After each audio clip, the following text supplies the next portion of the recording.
क्या करें मोहन तुम्हारी याद आती है, बता क्या करें मोहन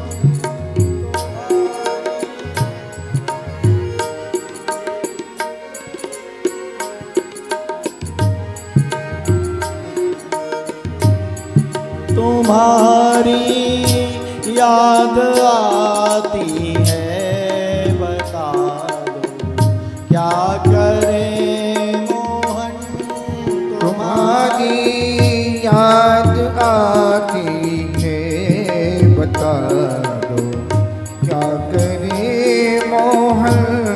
तुम्हारी याद आती है, बता दो क्या करें मोहन। तुम्हारी याद आती है, बता दो क्या करें मोहन।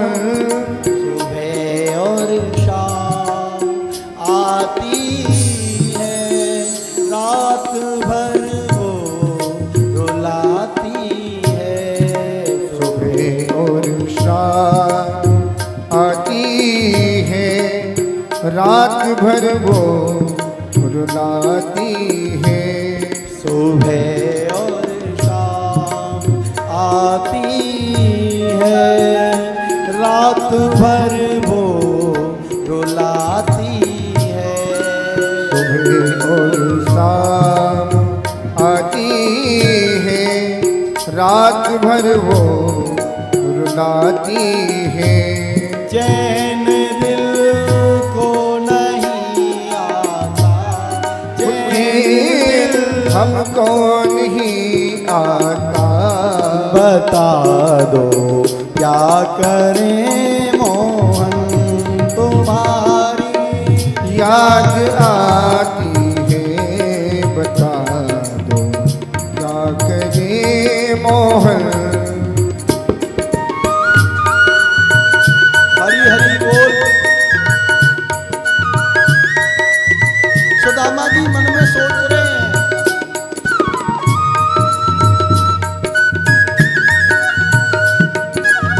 गोविंद कब दर्शन दोगे।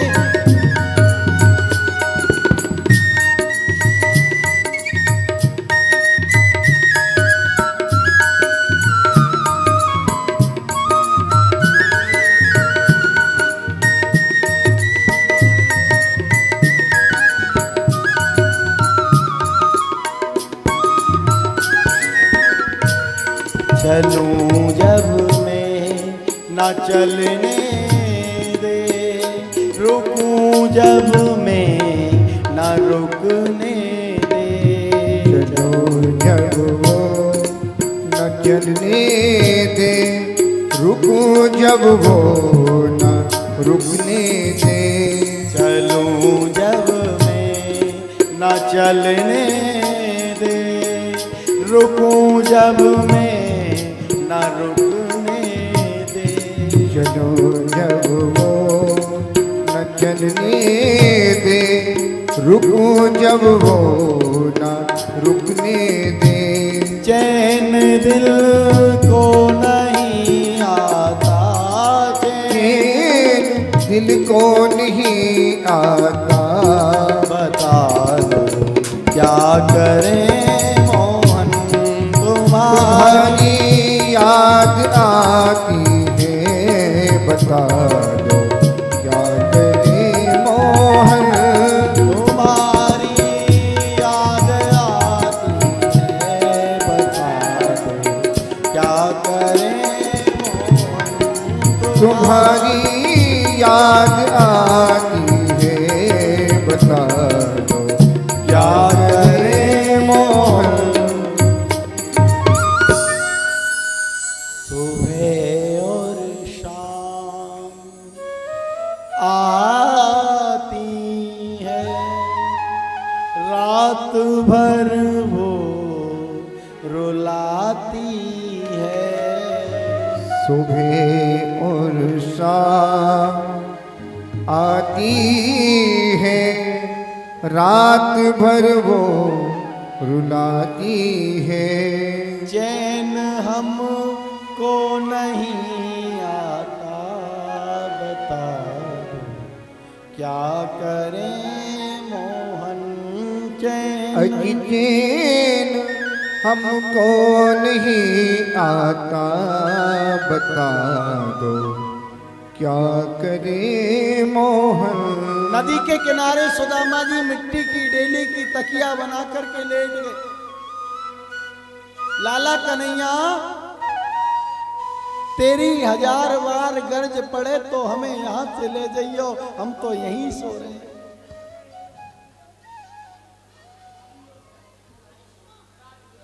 महाराज आधी धोती पहन रखी है, आधी ओढ़ करके सुदामा जी सो गए। सोए हैं नदी के किनारे, लेकिन आज जैसे ही नींद खुली सुदामा जी की, बोलो द्वारकाधीश भगवान की जय। बड़े बड़े महल दिखाई दे रहे हैं।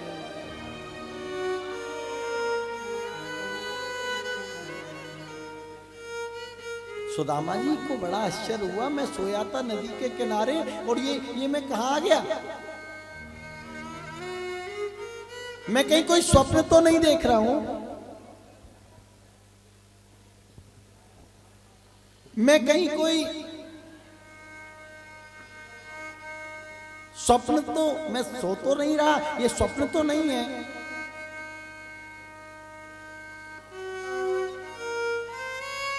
फिर लगा सुदामा जी को ये मेरे मेरे मेरे कन्हैया की कोई लीला है।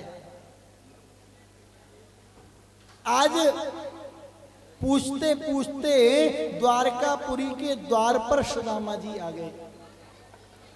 सज्जनों, भगवान के द्वारपाल खड़े हैं, जय और विजय। सुदामा जी ने आकर के कहा, भैया जय श्री कृष्ण। द्वारपालों ने कहा, पंडित जी जय श्री कृष्ण। भैया ये कौन सी नगरी है? बोले पंडित जी ये द्वारकापुरी है। अच्छा, मेरे कृष्ण की द्वारका, इतना मुंह से निकला महाराज। द्वारपाल जय और विजय साष्टांग चरणों में लेट गए। पंडित जी, हमारे कन्हैया के मित्र तो आप जैसे ही होते हैं, आपकी तरह के ही होते हैं।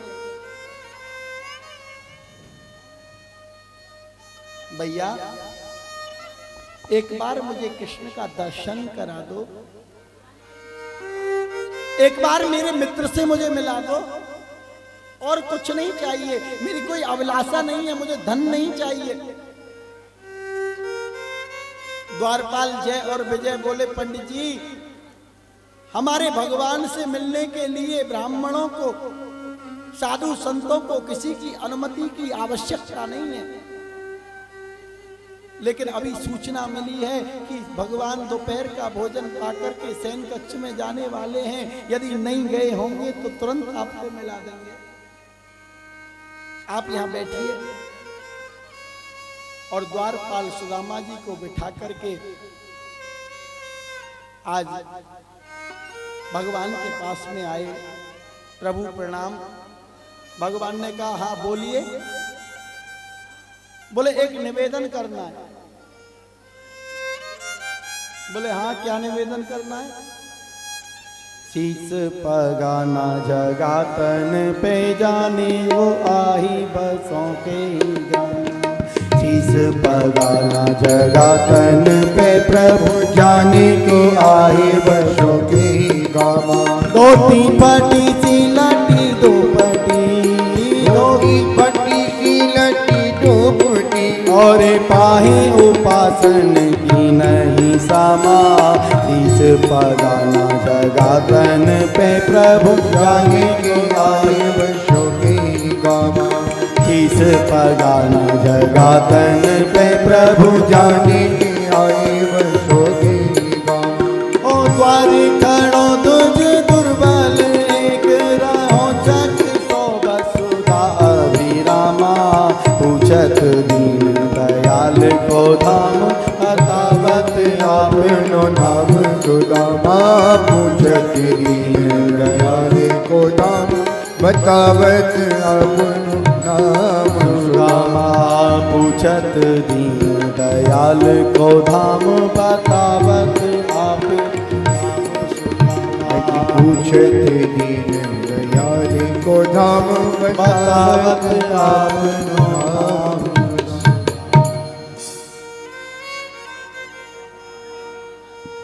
प्रभु एक गरीब ब्राह्मण, एक विपन्न ब्राह्मण द्वार पे आया है। धोती फट रही है, टूटी सी छड़ी है, उधड़ी सी रस्सी है,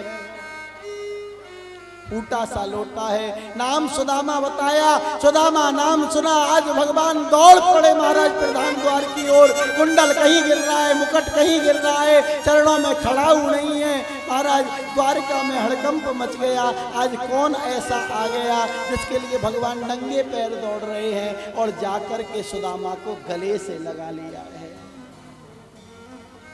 अरे मेरे बालापन को यार सुदामा कैसे आयो। मेरे बालापन की यार सुदामा कैसे आए। हाँ सुदामा कैसे आयो, मेरो भैया कैसे आयो।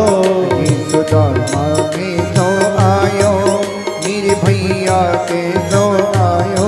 अरे मेरे बालापन को यार सुदामा कैसे आयो। अरे मेरे बालापन को यार सुदामा कैसे आयो। सुदामा कैसे आयो, सुदामा कैसे आयो। सुदामा कैसे आयो, सुदामा कैसे आयो।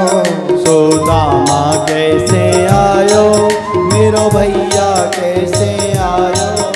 सुदामा कैसे आयो, मेरे भैया कैसे आयो। हरी मेरे बालापन को यार सुदामा कैसे आयो। हरि मेरे बालापन को यार सुदामा हरि हरि वो आयो।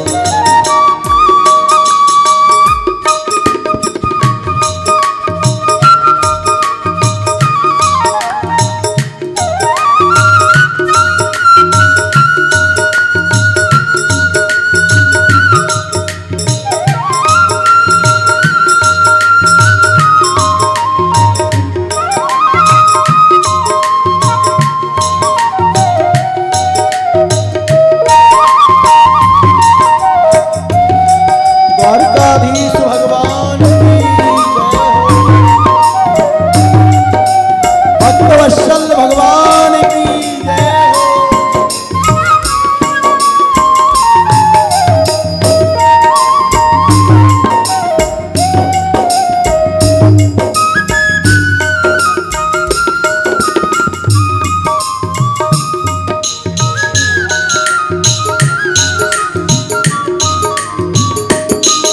इतने दिन कहाँ बिताए, तब से तुम क्यों नहीं आए।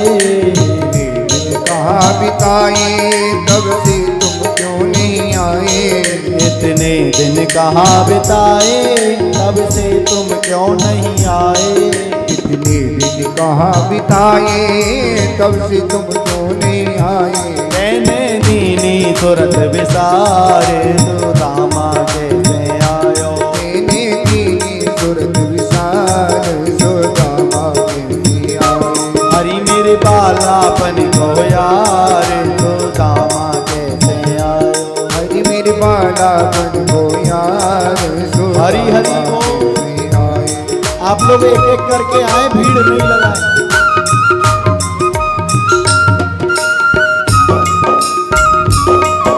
भक्तवत्सल भगवान की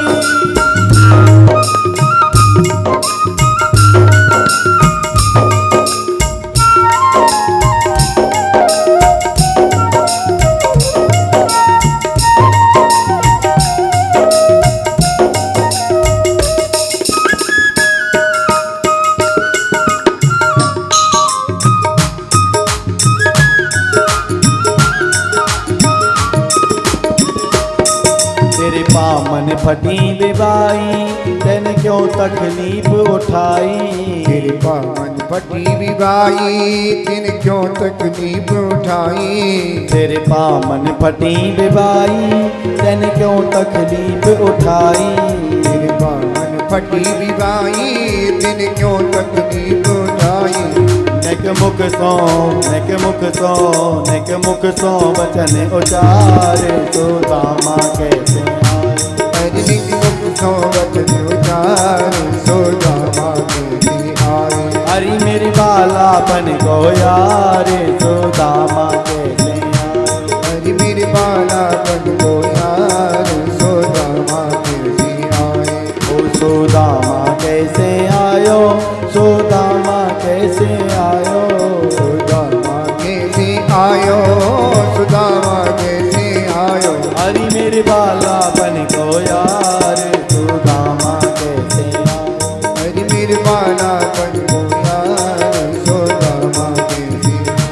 हरि मेरे बालापन को यार सुदामा कैसे आयो। हरि मेरे बालापन को यार सुदामा कैसे आयो। मेरे बालापन को यार सुदामा कैसे आयो। हरि मेरे बालापन को यार सुदामा कैसे आयो। हरि मेरे बालापन को यार सुदामा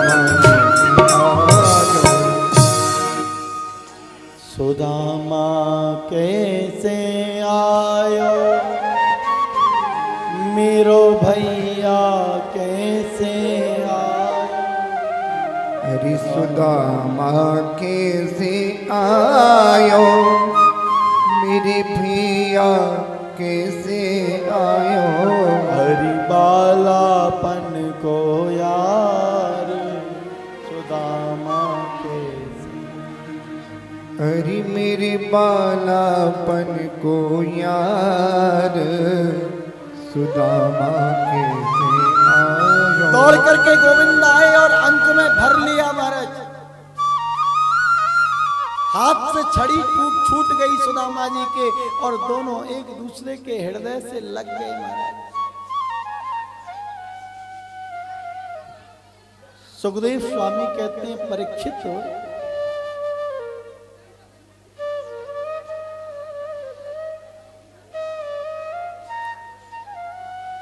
आज सुदामा जी के गले से लग करके मेरे गोविंद करुणात्र हो गए। हिलकियों से रो पड़े कन्हैया। और धीरे धीरे सुदामा जी को लेकर के अंतःपुर में आए हैं और अपने दिव्य स्वर्ण सिंहासन पर ले जाकर के सुदामा को बिठा दिया और उनके चरणों में खुद स्वयं बैठ गए सुदामा जी। सुवर्ण की झारी में जल लेकर के आई लक्ष्मी जी, रुक्मणी जी सुदामा जी के चरण भगवान। शांति बनाए रखें सभी लोग, शांति। कथा चल रही है, महाराज जी को डिस्टर्ब हो रहा है। सभी शांति बनाए रखें। आगे वालों से निवेदन है शांति बनाए रखें। देख सुदामा की दीन दशा करुणा करके करुणा निधि। देख सुदामा की दीन दशा करुणा करके करुणा निधि रोई। ओ देख सुदामा की दीन दशा करुणा करके करुणा निधि। ओ देखी सुदामा की दीन दशा करुणा करके करुणा निधि रोई। ओ पानी परात को हाथ छुओ नहीं। पानी परात को हाथ छुओ नहीं। पानी परात को हाथ छुओ नहीं। पानी परात को हाथ छुओ नहीं। नैनन के जल सौ पग धोए। देख सुदामा की दीन दशा करुणा करके करुणा निधि रोई। देख सुदामा की दीन दशा करुणा करके करुणा निधि रोई। नेत्रों के अश्रुओं से सुदामा के चरणों को भिगो दिया गोविंद ने। और आज सुदामा जी के चरणामृत से पूरी द्वारका में छींटा लगवाया।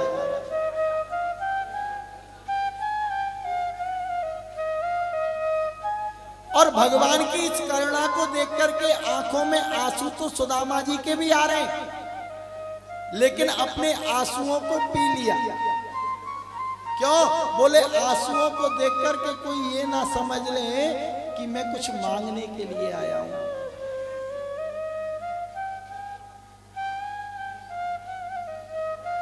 आहा, रुक्मणी जी पीछे खड़ी होके पंखा झाड़ रही है, हवा कर रही है सुदामा जी की, और द्वारकाधीश चरणों में विराज रहे हैं। भगवान चरणों में बैठा है। सुदामा जी के चरणों में द्वारकाधीश बैठे हैं। और जो स्वागत भगवान ने किया है ना, ये स्वागत कभी किसी दरिद्र का हो नहीं सकता। ये स्वागत तो किसी उच्च कोटि के संत को भी ना मिले, ऐसा स्वागत किया।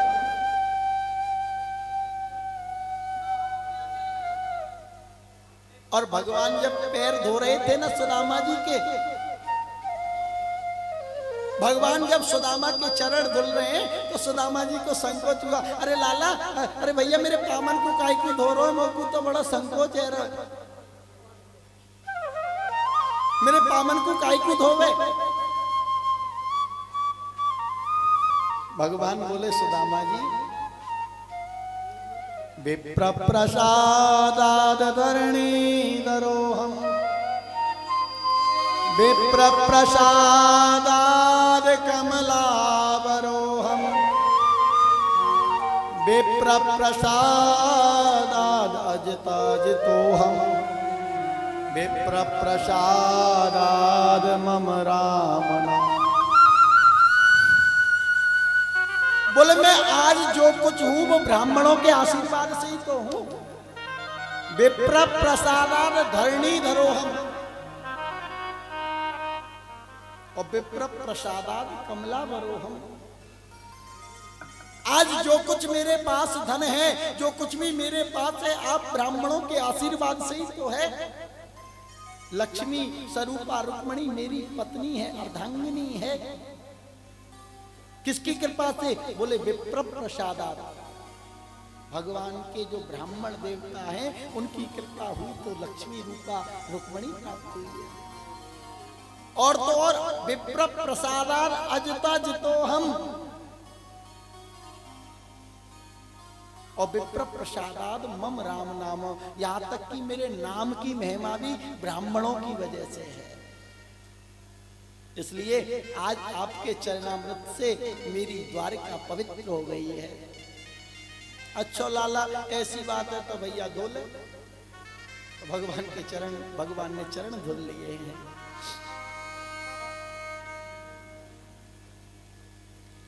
आज रुक्मणी पीछे पंखा करती करती मन में सोच रही हैं, बोले इस अवधूत ब्राह्मण ने कोई बहुत बड़ा सत्कर्म किया था शायद। किमनेन कृतं पुण्यं वधूतेन भिक्षुणा, श्रियाहीनेन लोकेस्मिन् गर्हितेनाधमेन च। किमनेन कृतं पुण्यम, इस अवधूत ब्राह्मण ने ऐसा कौन सा कर्म कर लिया जो लक्ष्मीपति स्वयं नारायण इनके चरणों में बैठे।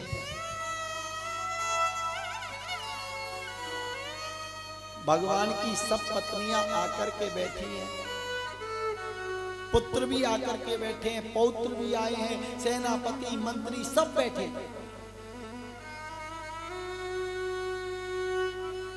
मेरे कन्हैया ने पूछा, सुदामा जी कैसे हो आप? सुदामा जी कहते हैं, गोपाल मेरे समान सुखी दुनिया में दूसरा कोई नहीं। बोले हाँ सही कह रहे हो, वो तो दिखाई दे रहा है कितने सुखी हो। 56 भोग बन के आए सज्जनों, थाली लग करके आई, सुदामा जी के आगे रखी। भगवान ने कहा सुदामा जी प्रसाद पाओ, भोग लगाओ।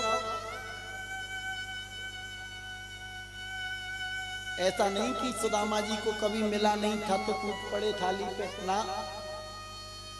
पता है सुदामा जी क्या बोले? लाला तू बुरो ना माने तो एक बात कहूं भैया? बोले हाँ कहो। बोले ये पकवान ज्यादा खाए बेते ना व्यक्ति की बुद्धि खराब है, ज्यादा बिगड़ जाता। मैं तो तेरा भोग लगा करके 2 टिक्कर नमक डाल के पाऊं और भजन करूं। भगवान बोले सुदामा जी इन्हीं पकवानों को व्यक्ति जब मेरा प्रसाद मान करके पाता है, तुलसी दल छोड़ करके पाता है, भोग लगा के पाता है, तो बुद्धि बिगड़ती नहीं है, बुद्धि सुधर जाती है। अच्छा लाला ऐसी बात है तो आज दोनों भैया संग में ही प्रसाद पाएंगे। देख कितने दिन बाद मिले हैं, कितने दिन बाद संग में प्रसाद पाने को अवसर आए हुए, आज दोनों भैया संग में पाएंगे। और कृष्ण सुदामा दोनों ने प्रसाद पाया।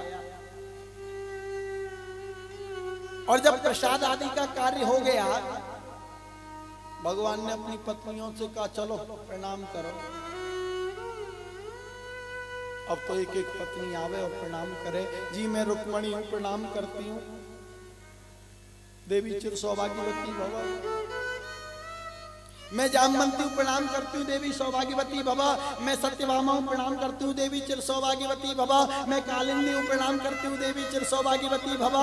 मैं भद्रा हूं, प्रणाम करती हूँ देवी चिर सौभाग्यवती भवा। मैं नग्न हूं, प्रणाम करती हूँ देवी चिर सौभाग्यवती भवा। मैं मित्रवृंदा हूं, प्रणाम करती हूँ देवी चिर सौभाग्यवती भवा। मैं लक्ष्मणा हूं, प्रणाम करती हूँ देवी चिर सौभाग्यवती भवा। 100 200 400 प्रणाम जब कर गई, सुदामा जी ने हाथ दबाया कन्हैया का। लाला हाँ भैया कान दल लियो। क्यों? बोले कान में ही कहूंगा, बात कछु ऐसी है। अभी कितनी और है? बोले अभी तो बहुत है। अरे हाँ अच्छा कोई बात नहीं, मैं प्रणाम, मैं आशीर्वाद देवी के ताई तो आया ही हूं। 100 200 और कर गई। फिर आप दबाया। बोले लाला ये अपनी यही? बोले हाँ अपनी यही। मैंने तो समझी भैया सब पड़ोस की आके बैठ गई।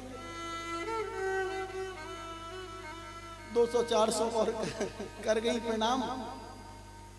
फिर हाथ दबाया। बोले हाँ सुदामा जी। लाला एक बात कहूं? बोले हाँ कहो। मैं देख दुबलो पतलो सो ब्राह्मण हूं और ऐसे हाथ उठा उठा के आशीर्वाद देते रहूंगा तो देखियो मेरा हाथ भी थक गए। और ये तो 16,108 हैं, इन्हें प्रणाम करके आशीर्वाद देवे में 1 हफ्ता निकल जावे। फिर तो उसे बात कब करूंगा? या लिए कन्हैया हाथी के पाम में सबके पाम आ जाए। इनकी जगह तुम प्रणाम कर ले, मैं तो को आशीर्वाद दे दूंगा, सबको मिल जाए। भगवान ने प्रणाम किया है, सुदामा जी ने आशीर्वाद दिया।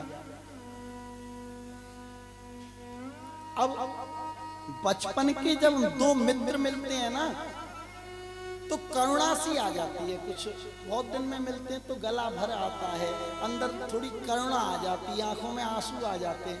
लेकिन जब बचपन की बातें करते हैं एक दूसरे से, बचपन की अपने क्रियाकलापों के बारे में जब वातावरण बनता है तो हंसते भी हैं, मुस्कुराते भी हैं। कृष्ण सुदामा साथ में बैठे हैं तो बचपन की बात होने लगी।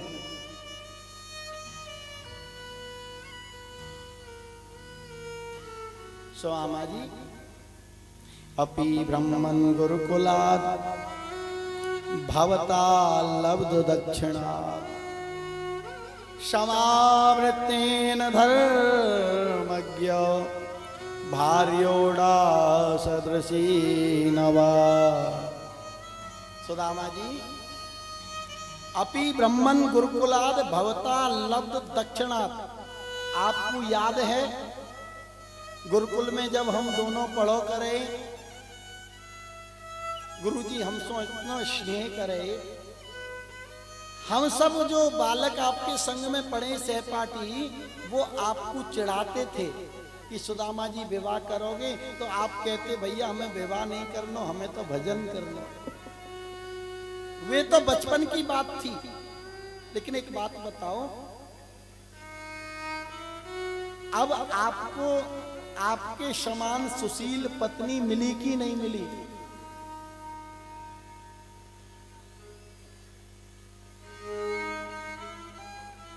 आपके समान सुशील भार्या मिली कि नहीं मिली? सुदामा जी बोले, ले देख ले भीड़ में कैसी बात पूछ रहे हो। बोले यहाँ कोई दूसरा पराया थोड़ी है, सब अपने ही तो बैठे हैं।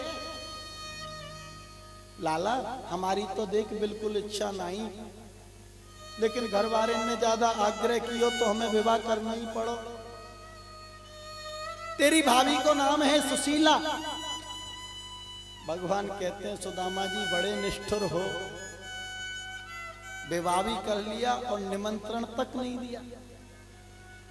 एक ही तो मित्र भाऊ है, नौ तो देना भूल गए।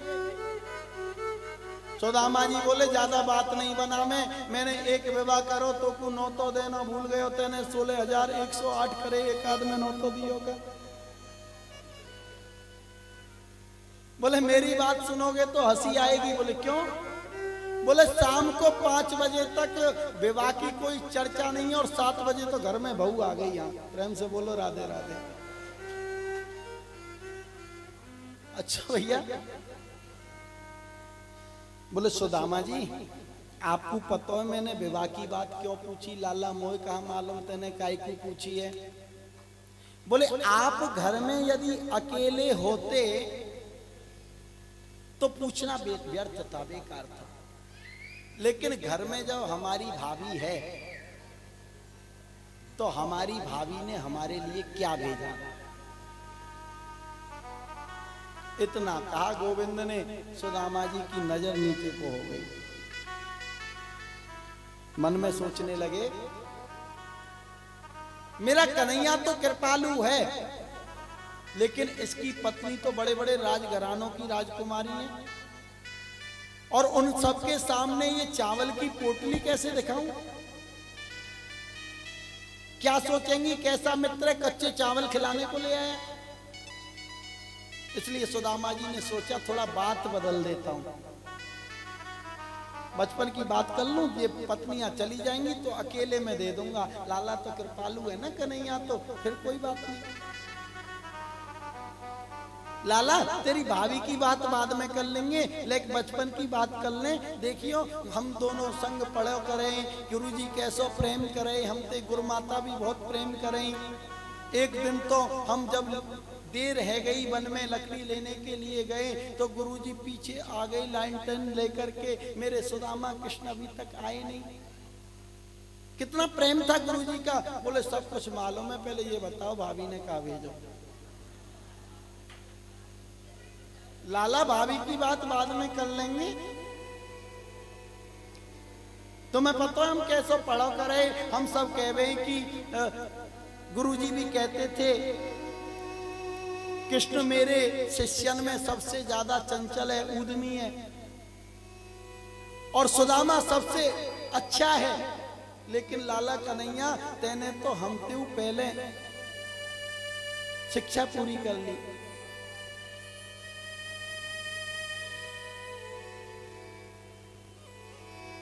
हमसे भी पहले कर ली। भगवान बोले सब कुछ मालूम है, पहले ये बताओ भाभी ने कहा भेजो। लाला एक बात है, जब बात के पीछे पड़ जाए फिर भूले ना है। हम कह रहे हैं भाभी की बात बाद में कर लेंगे, पहले बचपन की कर लें। और ज्यादा बात बनाओगे तो तुम्हारी पोल खोल दूंगा तुम्हारी पत्नी के सामने। बोले क्या पोल खोलोगे? तो सुदामा जी कृष्ण पत्नियों से कहते हैं, अरे कृष्ण पत्नियों देश सुन रही हो, तुम्हारे ये जो पति हैं द्वारकाधीश श्री कृष्ण चंद्र जी महाराज बचपन में गोकुल की गलियन में नंगे ही डोलो करे यार, माखन चुरायो करे। सुदामा जी मेरे इतने विवाह हुए, इसका मूल कारण माखन चोरी लीला है। लेकिन ये बताओ भाभी ने क्या भेजा? अब तो महाराज संकोच में पड़ गए, पोटली कांख में लगी है, नजर नीचे हो गई। मेरे गोविंद ने स्पष्ट कह दिया, पत्रम पुष्पम फलम तोयम यो मे भक्त्या प्रयच्छति। भाव से कोई व्यक्ति मुझे पत्र, फूल, फल कुछ भी दे दे, मैं उसे बहुत मानता हूं। सुदामा जी क्षमा करना, तुम्हारी दाहिनी बगल ऊपर उठ रही है और हाथ में पोटली डाल, पोटली को खींच लिया हाथ डाल करके महाराज।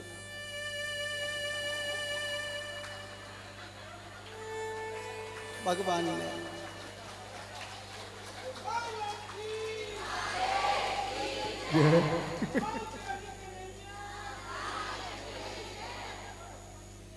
महाराज और आज पोटली को खोल के देखा, भगवान के नेत्रों से अश्रु आ गए। मेरे सुदामा के घर 4 मुट्ठी चावल तक अपने नहीं है, 1 मुट्ठी मुंह में डाली, कहा अनेन स्वर्ग लोक के राजा होने का जो सुख है वो मैं आज अपनी तरफ से सुदामा को देता हूँ। दूसरी मुट्ठी में महाराज 3 लोक के राजा होने का सुख दे दिया। तीसरी मुट्ठी खा रहे थे, रुक्मणी जी ने हाथ पकड़ लिया महाराज।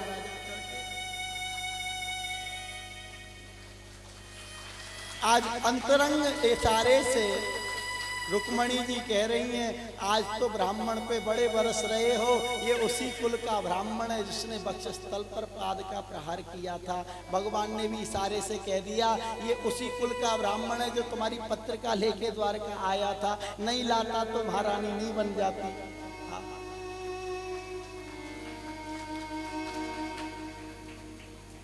मुंह से तो केवल रुक्मणी जी ने इतना कहा, प्रभु ज्यादा मत खाइए, कच्चा है, तबीयत बिगड़ जाएगी।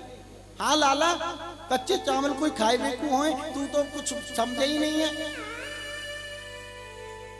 आहा, इतना सुंदर भाव। और देखो सुदामा जी के जीवन के त्याग के बारे में क्या कहें। सोने की द्वारका में आकर भी सुदामा जी ने 1 पैसा नहीं मांगा भगवान से, और 1 रात्रि से ज्यादा रुके नहीं। आज रात्रि को रुके, प्रातः काल का भैया तेरे खूब दर्शन है गए, तेरी भाभी बाट देख रही होगी, अब मुंह को आज्ञा दे। और सुदामा जी को भगवान ने रोका भी नहीं।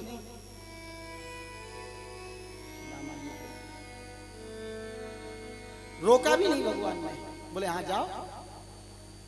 और आज सुदामा जी जा रहे हैं, आए थे तो आंसुओं को पी लिया था, लेकिन जा रहे हैं तो आज हल्कियों से रो पड़े सुदामा।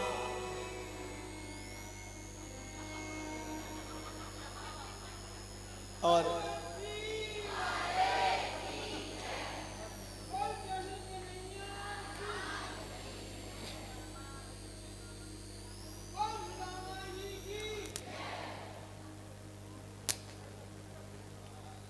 महाराज अब तो आज सुदामा जी लौटते समय मन में सोच रहे हैं, मेरा गोविंद कितना कृपालु है, मेरा कन्हैया कितना कृपालु है। क्वाहम दरिद्र पापिया क्वा कृष्णा श्रीनिकेतनम ब्रह्मबंधुर्तिष्माहं बाहुभ्याम परिरंबिता। मन में क्या सोच रहे हैं, क्वाहम दरिद्र पापियान, कहा तो मैं दरिद्र पापी, और कहा लक्ष्मीपति मेरा मित्र कृष्ण। मन में सोच रहे हैं। अच्छा, मन में सोचने का ये मतलब नहीं कि सुदामा जी दरिद्र हैं, पापी हैं, ना।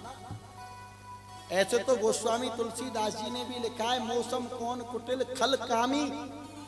तो इसका मतलब ये नहीं कि तुलसीदास जी कुटिल हैं, नहीं, ये तो उनकी दीनता का दर्शन है कि कितनी दैन्यता भरी हुई है अंदर हृदय में। ऐसी कृपा कर दी भगवान ने, जो द्वारकापुरी में बड़े बड़े महलों का दर्शन हो रहा था, लौट करके सुदामा जी आए तो आज अपनी कुटिया वाली जगह पे बड़े बड़े महाराज महल बने हुए हैं। सुदामा मंदिर देख डरे, सुदामा मंदिर देख डरे, सुदामा मंदिर देख डरे, सुदामा मंदिर देख डरे। यहाँ तो हती मेरी छोटी सी झुपड़िया, हो यहाँ तो हदी मेरी छोटी सी झुपड़िया, कंचन महल कड़े, सुदामा मंदिर देख डरे, सुदामा मंदिर देख डरे, सुदामा मंदिर देख, सुदामा मंदिर देख डरे। महाराज बोले मैं कौन सी जगह आ गया? दो द्वारपाल वहां भी खड़े, भैया कौन सी नगरी है? बोले सुदामापुरी। सुदामा जी ने सोची सुदामापुरी, अच्छे द्वारका गए, गांठ की हमारी कुटिया उछली गई। बोले मेरी पुरी का तो कोई मतलब नहीं, कोई सुदामा नाम का राजा होगा, सेठ होंगे, मेरी कुटिया हटा के महल बना लिया है। भैया बुलाओ ना जरा, मैं मिल लूं सुदामा सेठ जी को। बोले सुदामा सेठ जी, वो सेठ जी नहीं है, पंडित जी हैं। मैंने सोचा पंडित जी तो मैं ही हूं। फिर सोचा एक नाम के दो व्यक्ति भी तो होते हैं, सुदामा पंडित जी ही कोई पैसे वाले होंगे, अपना महल बना लिया, कुटिया हटा दी। बोले बुलाओ ना जरा पंडित जी को। बोले वे तो द्वारका गए, अब तो विश्वास हो गया ये सब उस टेढ़ी टांग वाले की कृपा है।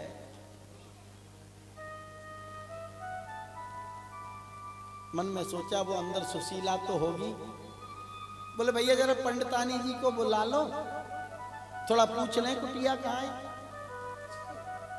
अब सुशीला जी को अंदर से द्वारपालों ने बुलाया, महाराज द्वार पे कोई ब्राह्मण खड़ा है, आपसे मिलना चाहता है महारानी जी। अब सुशीला जी आ रही, भगवान की कृपा से थोड़े हृष्ट हो गई हैं। लक्ष्मी तेरे तीन नाम, परसा परसी परशुराम। गुरुदेव भगवान कहते थे भैया जब लक्ष्मी आती है तो हाल चाल ढाल सब बदल जाता है। सुदामा जी ने सोचा हमारी पत्नी नहीं है ये, सो लौट के जाने लगे। लौट के जाने लगे तो सुशीला दौड़ करके चरण पकड़ लिए, प्रभु सुशीला ये सब क्या है? बोले सब द्वारका नाथ की कृपा है। बोले तुम पे तो बड़ी कृपा कर दी, हमारी तो धोती ताऊ ना बदली।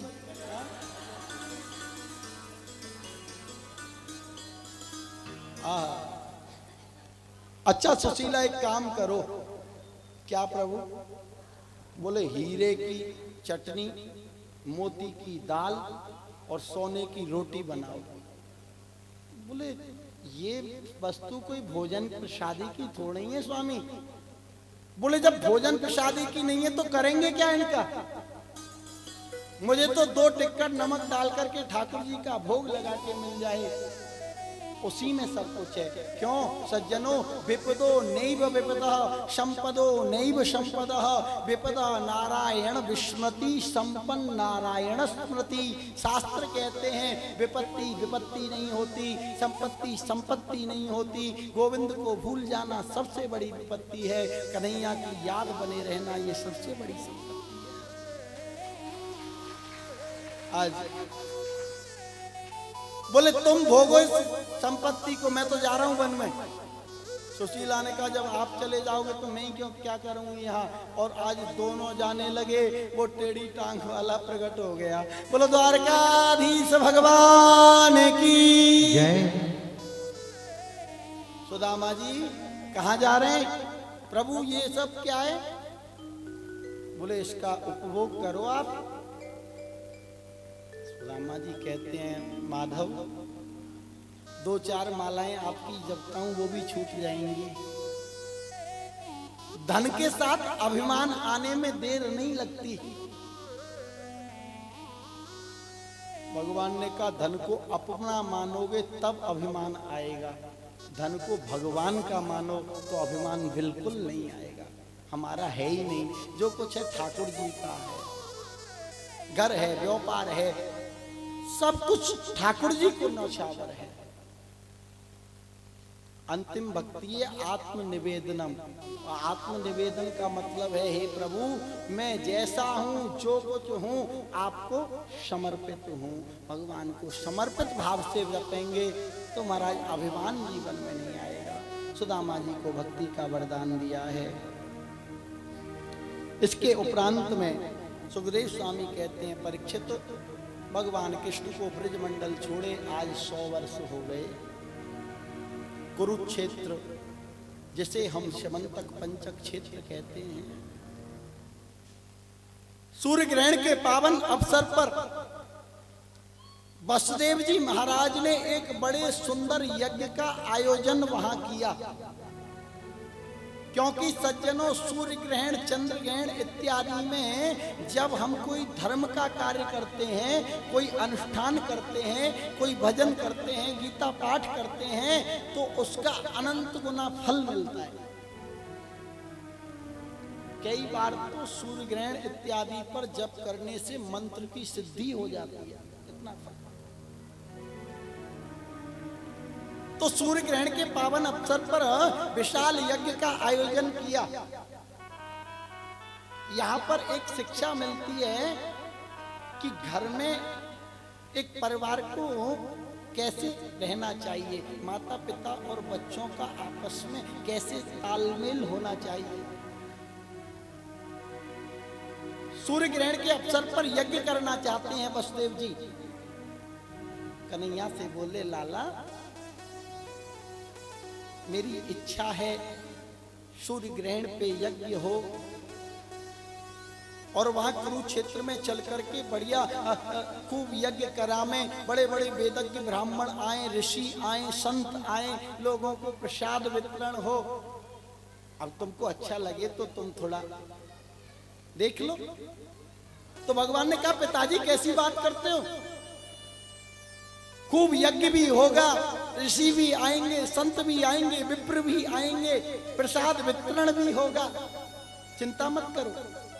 ये शिक्षा मिलती है कि बच्चों को चाहिए अपने खर्चे में कटौती करके भी अपने माँ बाप की इच्छा पूरी करें, और माँ बाप को भी चाहिए अपने बच्चों की जेब को देख करके बात करें। ये शिक्षा मिलती है। बड़ा सुंदर यज्ञ का आयोजन हुआ महाराज। ब्रजमंडल से समस्त ब्रज गोपी, किशोरी श्री राधा, मैया यशोदा, ब्रज गोप, नंद बाबा इत्यादि सब इस यज्ञ में पधारे हैं। भगवान भी अपनी पत्नियों के साथ में आए, पांडव भी द्रौपदी आदि को साथ में लेकर के आए हैं। आज मैया को जैसे ही पता चली कि मेरो लाला आयो है, मेरो कन्हैया आयो है, मैया तो बड़ी विक्षिप्त सी है गई, पागल सी है गई, सबसे पूछ रही है अरे काऊ ने मेरो कनुआ देखो है का, अरे काऊ ने मेरो लाला देखो है का, अरे कनुआ तू कहाँ है, लाला तू कहाँ है, कनुआ तू कहाँ है। अब लेकिन बताए कौन, कनुआ नाम तो कोई जानता ही नहीं द्वारका में।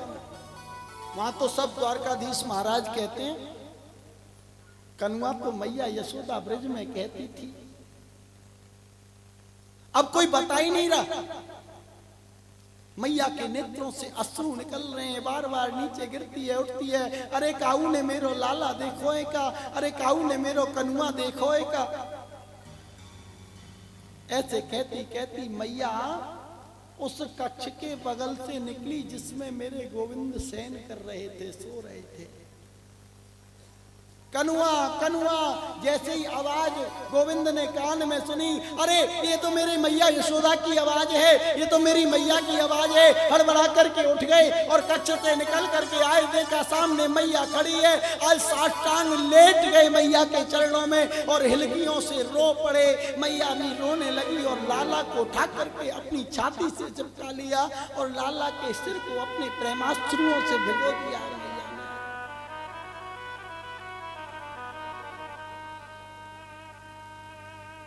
लाला भैया तुम मुझसे परसों की कह के आयो, वर्षों बीत गए, तू अब तक नहीं लौट करके ब्रज गए हो।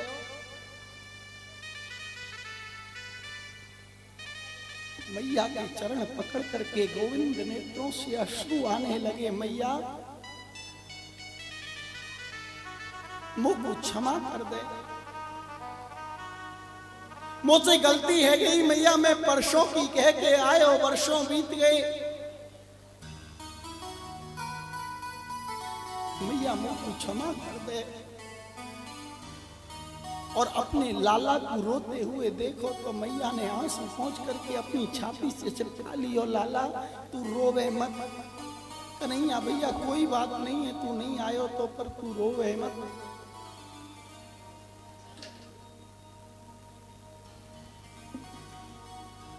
भगवान के पुत्रों से मैया मिली है, पौत्रों से भी मिली और प्रसन्न हो गई मैया भगवान के पुत्रों और पौत्रों से मिलकर के। क्यों? मूलते ज्यादा ब्याज प्यारी होए। दादी बाबा को जितने अपने नाती पोता अच्छे लगे ना, उनके सामने अपने बेटान को भूल जाए। हाँ,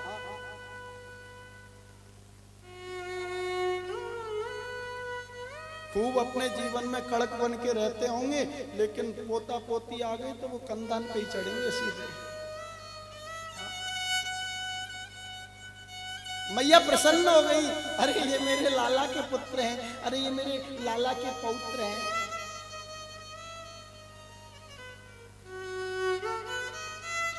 दस 5 दिन मैया ने वही वास किया है और फिर मैया ब्रज को लौटे आई।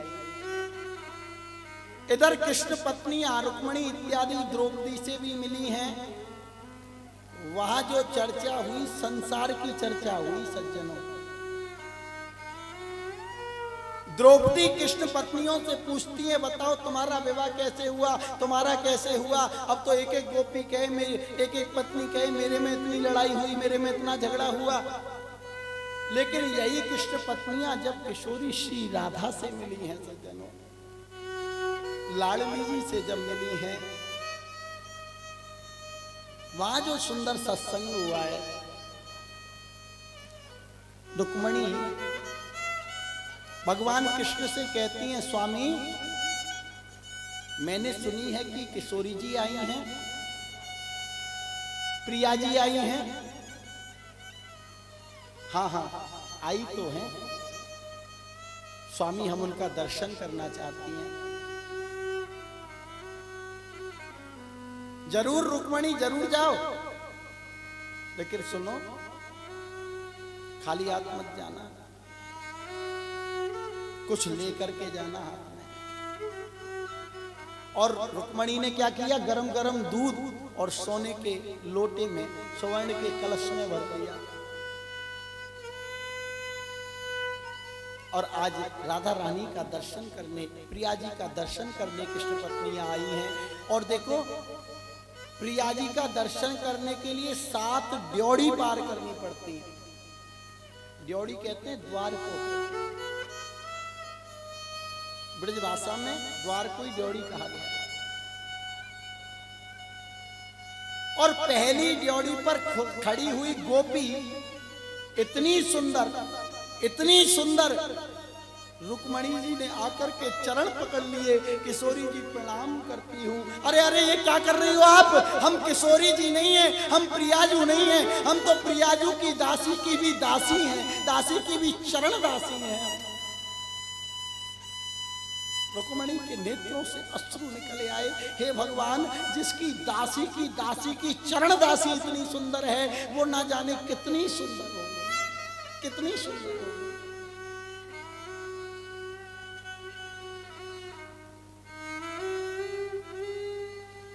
दूसरी ड्योढ़ी पे खड़ी गोपी इतनी सुंदर, उसे रुक्मणी समझा, उसे राधा रानी समझा। प्रत्येक ड्योढ़ी पर जो अष्ट सखियां खड़ी हैं ना,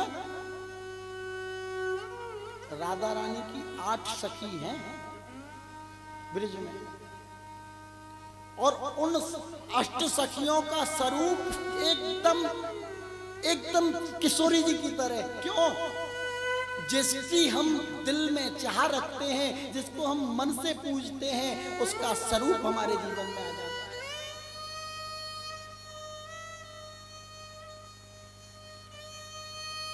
अंतिम ड्योढ़ी पर ललता विशाखा अंतरंग सखियां खड़ी हैं, परम सुंदर महाराज। आज साष्टांग लेट गई कृष्ण पत्नियां, किशोरी जी प्रणाम उठा करके गले से लगा लिया ललता विशाखा ने। अरे ये मत करो, हम किशोरी जी नहीं हैं, हम तो किशोरी जी के चरणों की दासी हैं।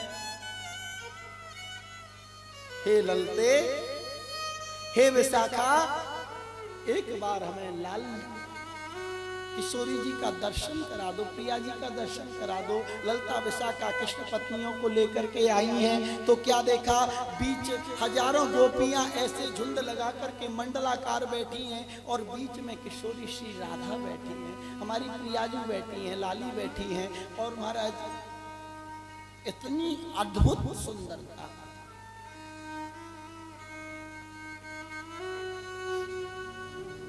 सुंदरता भी 2 तरह की होती है, एक होती है भजन और त्याग की सुंदरता,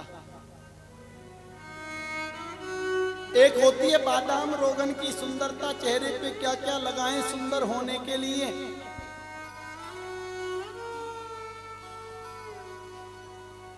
बिल्कुल शांत बैठी है, और देखो कोई श्रृंगार नहीं है। क्यों? जिस दिन से प्रियतम प्यारे लाल जी ब्रिज को छोड़ करके आई हैं, श्रृंगार कहां रखा है ये भी पता नहीं है। बिल्कुल एकदम बिना श्रृंगार के बैठी हैं, और इतनी सुंदरता महाराज, साष्टांग लेट गई रुक्मणी जी, चरण पकड़ लिए किशोरी जी प्रणाम, और उठा करके अपने हृदय से किशोरी जी ने रुक्मणी को लगा लिया है। देवी, तुम तो कृष्ण पत्नी हो, प्रणाम क्यों कर रही हो? अरे तुम तो मेरे हृदय से लग जाओ, तुम मेरी छाती से लग जाओ।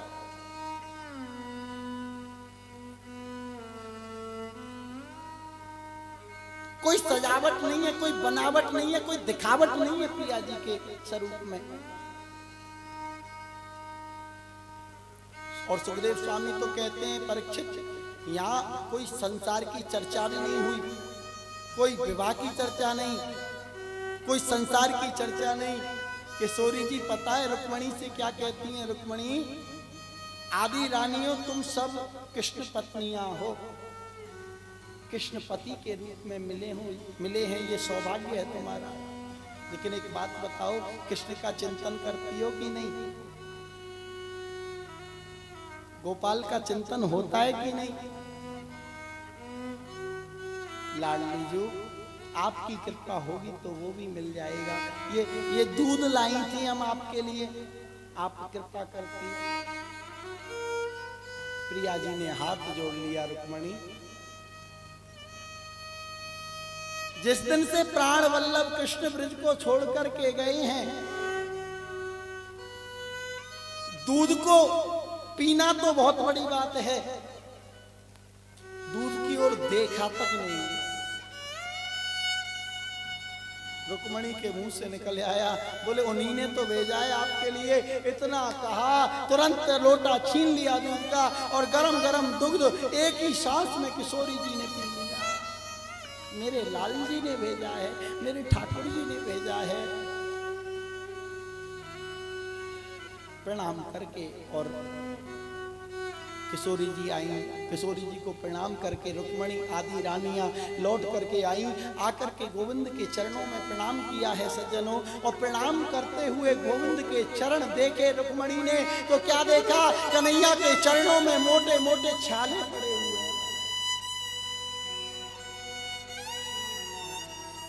प्रभु आप कहीं बाहर गए थे, कहीं धूप में चल करके गए हैं?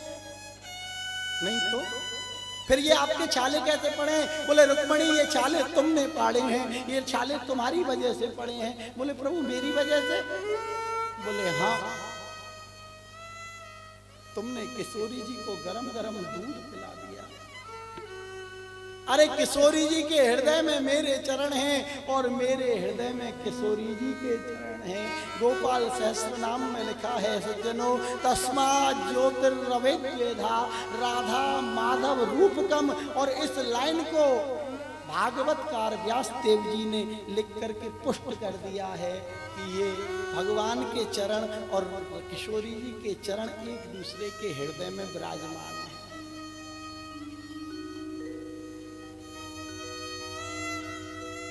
राधा कृष्ण स्वरूपाम्बई, कृष्णम राधा स्वरूप।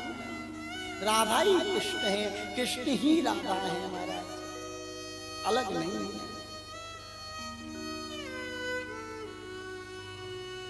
गोपियां प्रेम की ध्वजा हैं।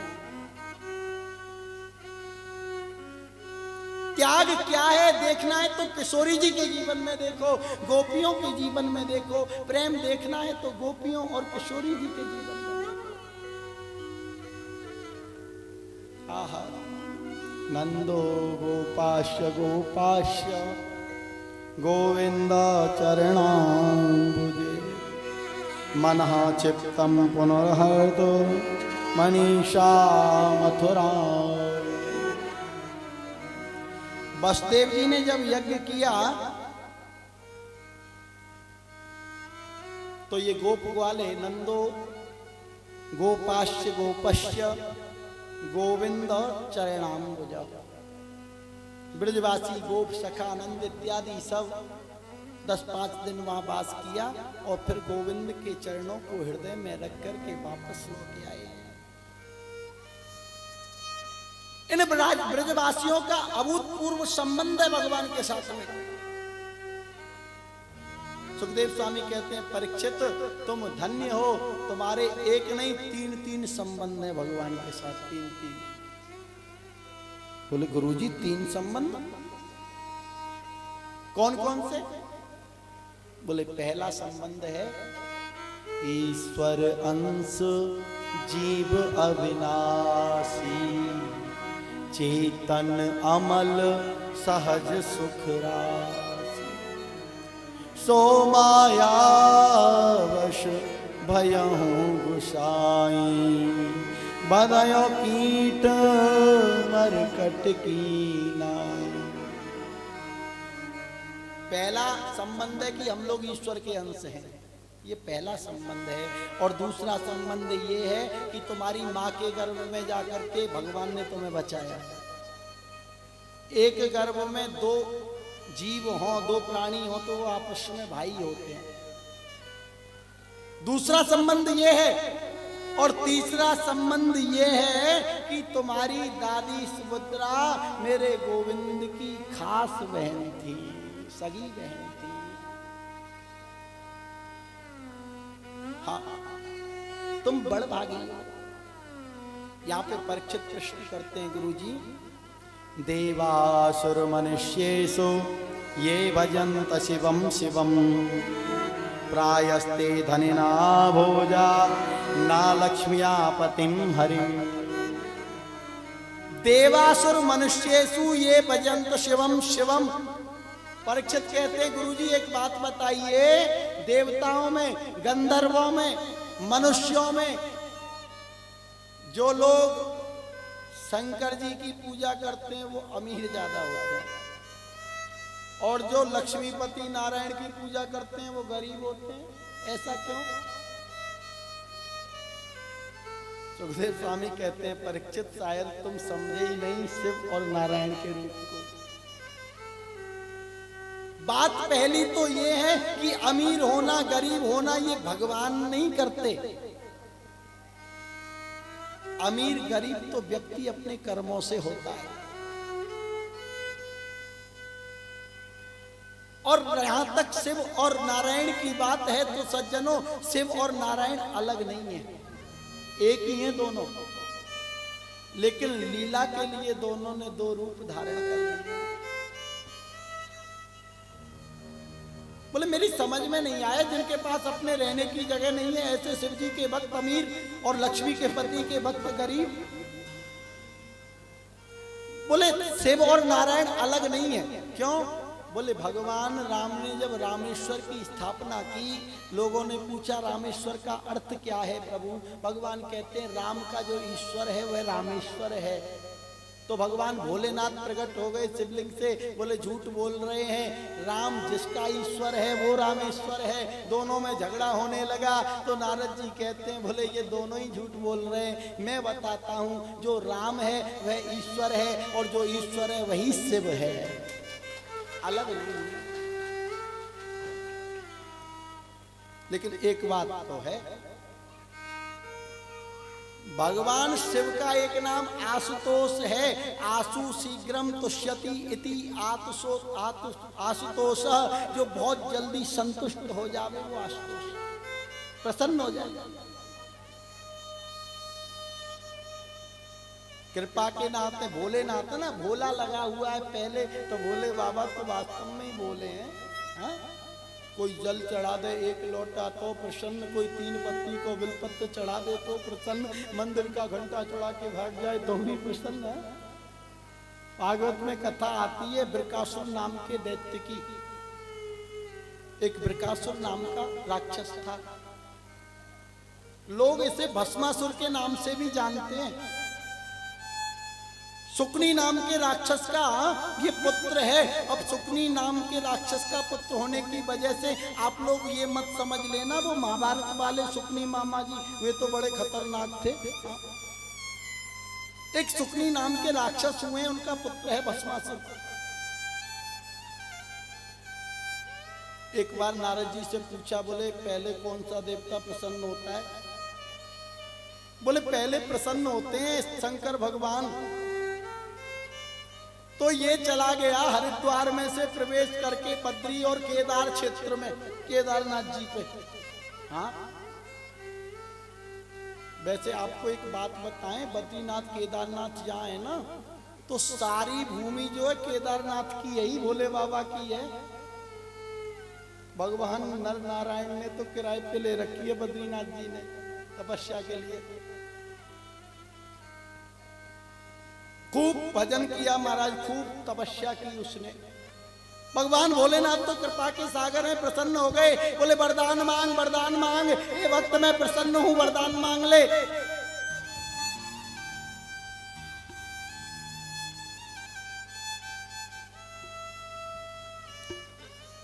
तब तो महाराज आंख खोलनी, अच्छा वरदान देना चाहते हो? एक वरदान दे दो, मैं जिसके भी सिर पर हाथ रखूं वो जल करके भस्म हो जाए। हाँ, इतनी कठिन परिश्रम तूने तपस्या की है, तुम जिसके सिर पर हाथ रखोगे वो जल करके भस्म हो जाएगा।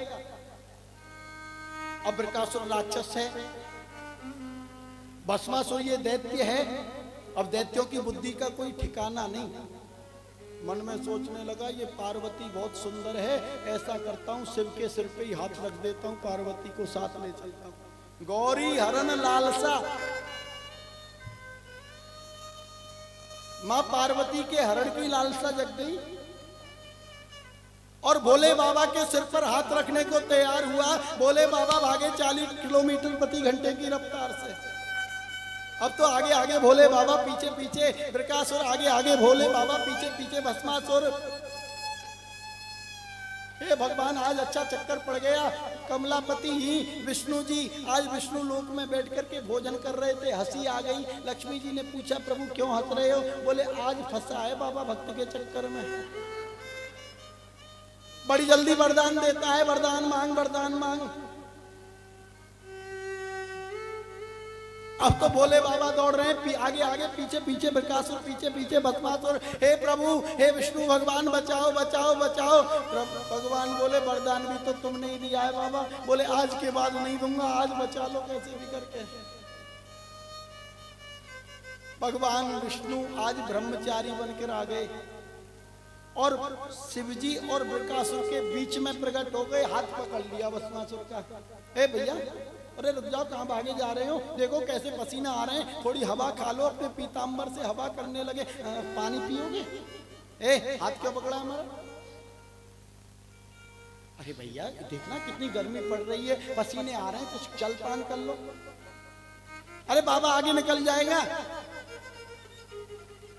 विष्णु जी जो ब्रह्मचारी के रूप में आए, बोले तुम भी शंकर के चक्कर में पड़ गए दिखो। बोले कैसा चक्कर? बोले तुमको भी वही वरदान दे दिया जो अपन को दिया है। बोले कौन सा वरदान? बोले वही सिर पे हाथ रखने वाला। एक बात बोलूं, वरदान वरदान कुछ नहीं है, सब झूठ है। वो क्या है बाबा, थोड़ा बहुत जादू वादू जानता है। तो बाबा भागता क्यों? बोले मेरे को वरदान दे के भी ऐसे ही भागा था। तुम्हें विश्वास नहीं है? बोले नहीं तो। बोले परीक्षा लेके देख लेना। बोले कैसी परीक्षा लूं, किसकी लूं? बोले भगवान ने चोखा वाला सिर तुझे दिया, किसी और की जरूरत क्या, अपने सिर पे हाथ रख कर। अच्छा पागल समझा है मेरे को, अपने सिर पर हाथ रखूंगा अग्नि लग जाएगी। भगवान बोले भले आदमी, बिल्कुल ना समझ ही रहा। अबे अग्नि जलेगी तो थोड़ी तपन तो पहले महसूस होगी, जलन तो होगी। ऊपर रखना तेरा ही हाथ है, जलन लगे तो हटा लेना, मना थोड़ी है। ऐसा बातों में फताया, हाथ ऊपर। बोले जलन लग रही है? नहीं। थोड़ा नीचे कर, अब हो रही है? बोले नहीं। और नीचे कर, अब हो रही है? बोले नहीं। अबे रखी दे, सब झूठा है, कुछ है ही नहीं। और जैसे ही रखा, महाराज शरीर से अग्नि प्रकट हो गई और प्राणांत हो गया, जल करके भस्म हो गया। बोले बाबा हाँफते आ रहे हैं, हे प्रभु आज बचा लिया आपने, आज इस वक्त भक्त ने बस। बोले बाबा कलयुगी भक्त हैं, चढ़ाएंगे 1.25 रुपया, मांगेंगे 1.25 लाख रुपया। थोड़ा संभल करके वरदान मांगना, वरदान देना। तो भगवान भोलेनाथ तो ऐसे कृपालु हैं, कई बार खुद वरदान देते हैं, खुद ही चक्कर में पड़ जाए। हाँ, एक बार भृगुमुनि देवताओं की परीक्षा लेने गए, सबका निरादर किया, सबको क्रोध आ गया।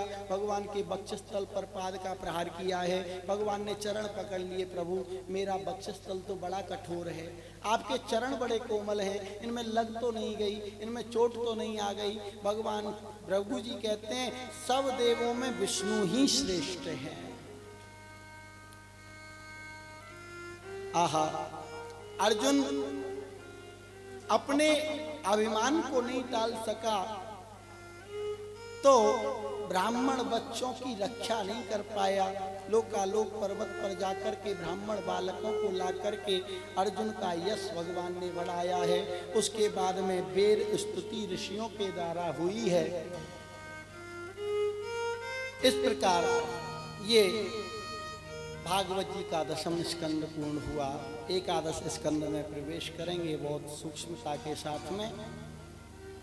परीक्षित, भगवान समय समय पर अपने प्रियजनों को उपदेश देते हैं। आज कृष्ण अपनी सभा में बैठे थे, पुत्रों को लेकर के उपदेश दे रहे थे। पुत्रों को क्या उपदेश दे रहे थे? रूप यौवन संपत्ति प्रभुत्तम अविवेकिता एकैकं पनार्थाय किं यत्र चतुष्टयम्।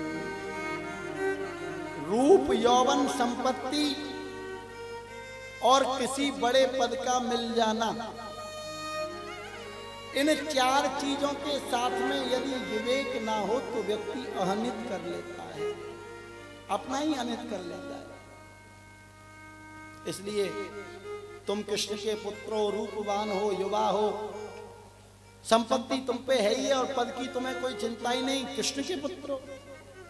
लेकिन विवेक आप लोगों के पास है ऐसा मैं नहीं कह सकता। इसलिए हे पुत्रो, कभी हंसी मजाक में भी, हास्य परिहास में भी किसी संत ब्राह्मण का अपराध मत करना। क्यों? साधवो हृदयं मह्यम साधूनां हृदयं पहम। मैं तो हूँ संतन को दास, संत मेरे मुकुट। कृष्ण पुत्रों ने समझा पिताजी पे और कोई काम नहीं है।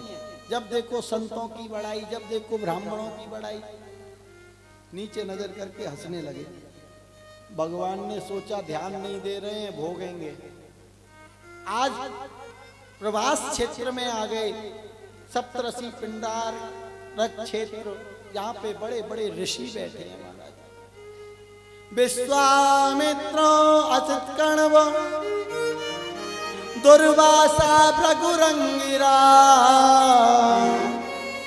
कश्यपो वामदेवोत्री, वसिष्ठो नारदा। विश्वामित्र, असित कण्व, दुर्वासा, भृगु, अंगिरा, कश्यप, वामदेव, अत्रि, वशिष्ठ, नारद, बड़े बड़े ऋषि बैठे हैं भजन करने। और उन ऋषियों के पास में भगवान कृष्ण के पुत्र, इन पुत्रों में एक जाम्बती के और भगवान के पुत्र हैं सांब। बड़े सुंदर हैं। सुंदर क्यों है? क्योंकि सांब का अर्थ होता है शिव सहित शक्ति, शिव सहित अम्मा। जाम्बती जी के जब पुत्र नहीं हो रहा था तो कृष्ण जी ने तपस्या की भगवान शिव की। तो शिव जी ने सोचा कि मैं पुत्र बन के जाऊं, और माँ पार्वती कहने लगी मैं पुत्री बन के जाऊंगी। दोनों में झगड़ा होने लगा और समझौता ये हुआ कि हम दोनों ही मिलित रूप से इनका पुत्र बनेंगे। तो सांब बन करके आए, शिव सहित अम्बा, इसलिए बड़े सुंदर हैं।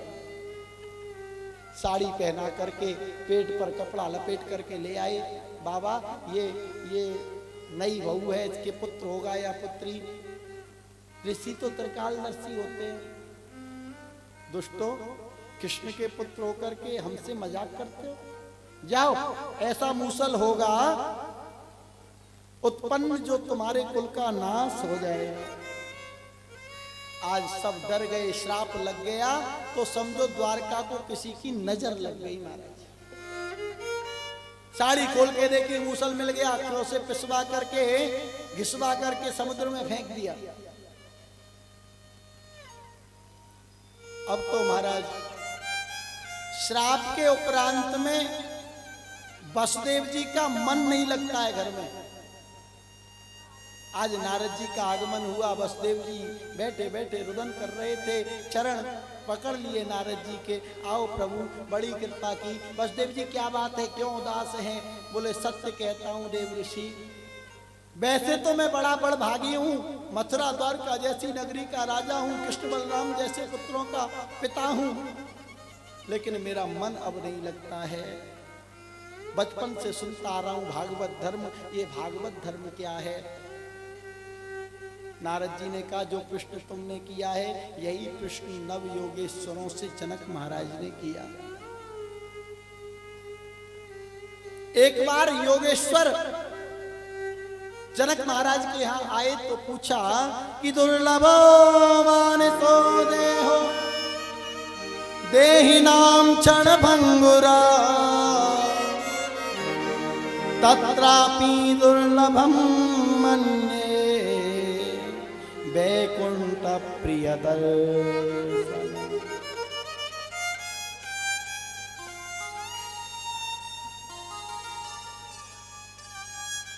बोले ये मनुष्य योनि जो है ना बड़ी दुर्लभ है। दुर्लभो मानुषो देहो, ये मानुष देह बड़ा दुर्लभ है। अच्छा, दुर्लभ होने पे भी क्या है, क्षण भंगुर है, कब नष्ट हो जाए कोई पता नहीं।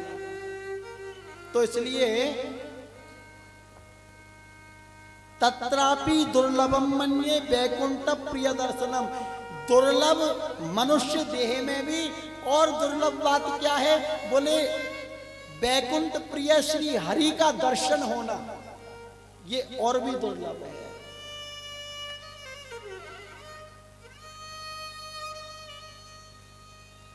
भागवत धर्म की परिभाषा क्या है सज्जनों? ये वै भगवता प्रोक्ता उपायात्मलब्धये अजः पुंसां विदुषां विदे भागवता नहिता। ये वै भगवता प्रोक्ता उपायात्मलब्धये, आत्मा के कल्याण के लिए परमात्मा का जो सबसे पहला उपदेश है उसी का नाम भागवत है। 3 धाराएं हैं।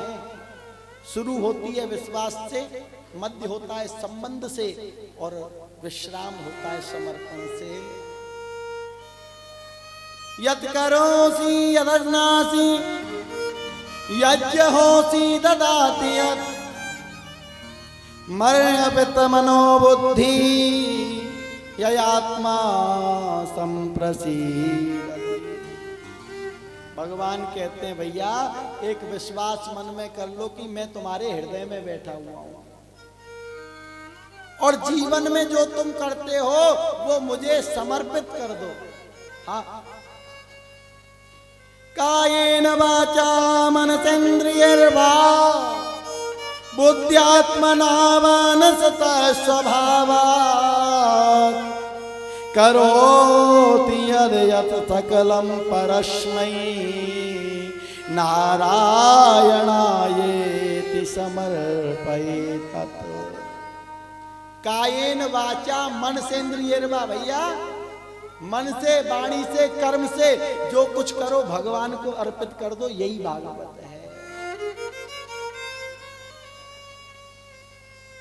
आहा, भगवान कण कण में रहते हैं महाराज। रक्षस्यति इति विश्वासो गोप्तित्वं वर्णम तथा। भगवान हैं, ये विश्वास हमारी सब जगह रक्षा करता है। जब विश्वास ही नहीं होगा तो रक्षा कैसी होगी? पहले तो विश्वास करना पड़ेगा कि हाँ भगवान हर समय हर परिस्थिति में हमारे साथ हैं। भगवान की माया का क्या स्वरूप है? बोले 3 प्रकार की है। महालक्ष्मी, महासरस्वती और महाकाली। महासरस्वती सृजन करती है, लक्ष्मी पालन करती है और काली लय कर देती है। यही भगवान की माया है। अब माया से छूटने का उपाय क्या है? परसस्य विष्णोरीशस्य मायनामपि मोहिनी मायां वेदितुमिच्छदामो भगवन्तो ब्रवन्तु न। परसस्य विष्णोरीशस्य मायनामपि मोहिनी। माया बड़ी गुणमयी है राजन, इसलिए माया से छूटने का उपाय क्या है? बोले गोविंद नाम स्मरणम। भगवत नाम ही माया से बचने का एकमात्र उपाय है, दूसरा कोई और उपाय नहीं है। भाव कुभाव अनख आलसहु नाम जपत मंगल दिस। भगवान के नाम की बड़ी महिमा है, अनंत महिमा भगवत नाम की। आहा, नव योगेश्वरों को ने राजा जनक को उपदेश दिया है। भगवान के नाम से मन निर्मल होता है। वसुदेव जी से नारद जी कहते हैं, बोले अब तक पुत्र माना था, अब ब्रह्म में मन को लगाओ। अब तो महाराज भगवान अपनी लीलाओं को सम्मान करके जा रहे हैं, जाने वाले हैं। देवता लोग सोच रहे हैं मन में, अब तो भगवान आ ही जाएं तो अच्छा। आज देवता लोग भगवान के पास में आए, प्रभु अब तो भूमि का भार उतार दिया, अब आप आ नहीं रहे। बोले आ तो जाऊंगा, लेकिन भूमि का सबसे बड़ा भार मेरा कुल ही तो है। श्राप लग चुका है, ये नष्ट हो जाए तो मैं तुरंत आ जाऊंगा। अब तो महाराज आज ना जाने कैसे उद्धव को पता चल गया सज्जनों कि भगवान जाने वाले हैं। उद्धव आए, भगवान के चरण पकड़ लिए, प्रभु मैं क्या सुन रहा हूं, जाने वाले हैं आप, मुझे साथ ले चलिए ना। भगवान मुस्कुरा करके कहते हैं उद्धव मेरा कहीं आना नहीं होता, मेरा कहीं जाना नहीं होता, लोगों को दिख जाता हूं कहते हैं आ गए, नहीं दिखता हूं तो कहते हैं भगवान चले गए। आगे कलयुग आ रहा है प्रभु, कलयुग में आपको पाने का साधन क्या है? भगवान बोलते हैं उद्धव कलयुग में मुझे पाने का एक ही साधन है, संसार में वैराग्य और मुझ में अनुराग।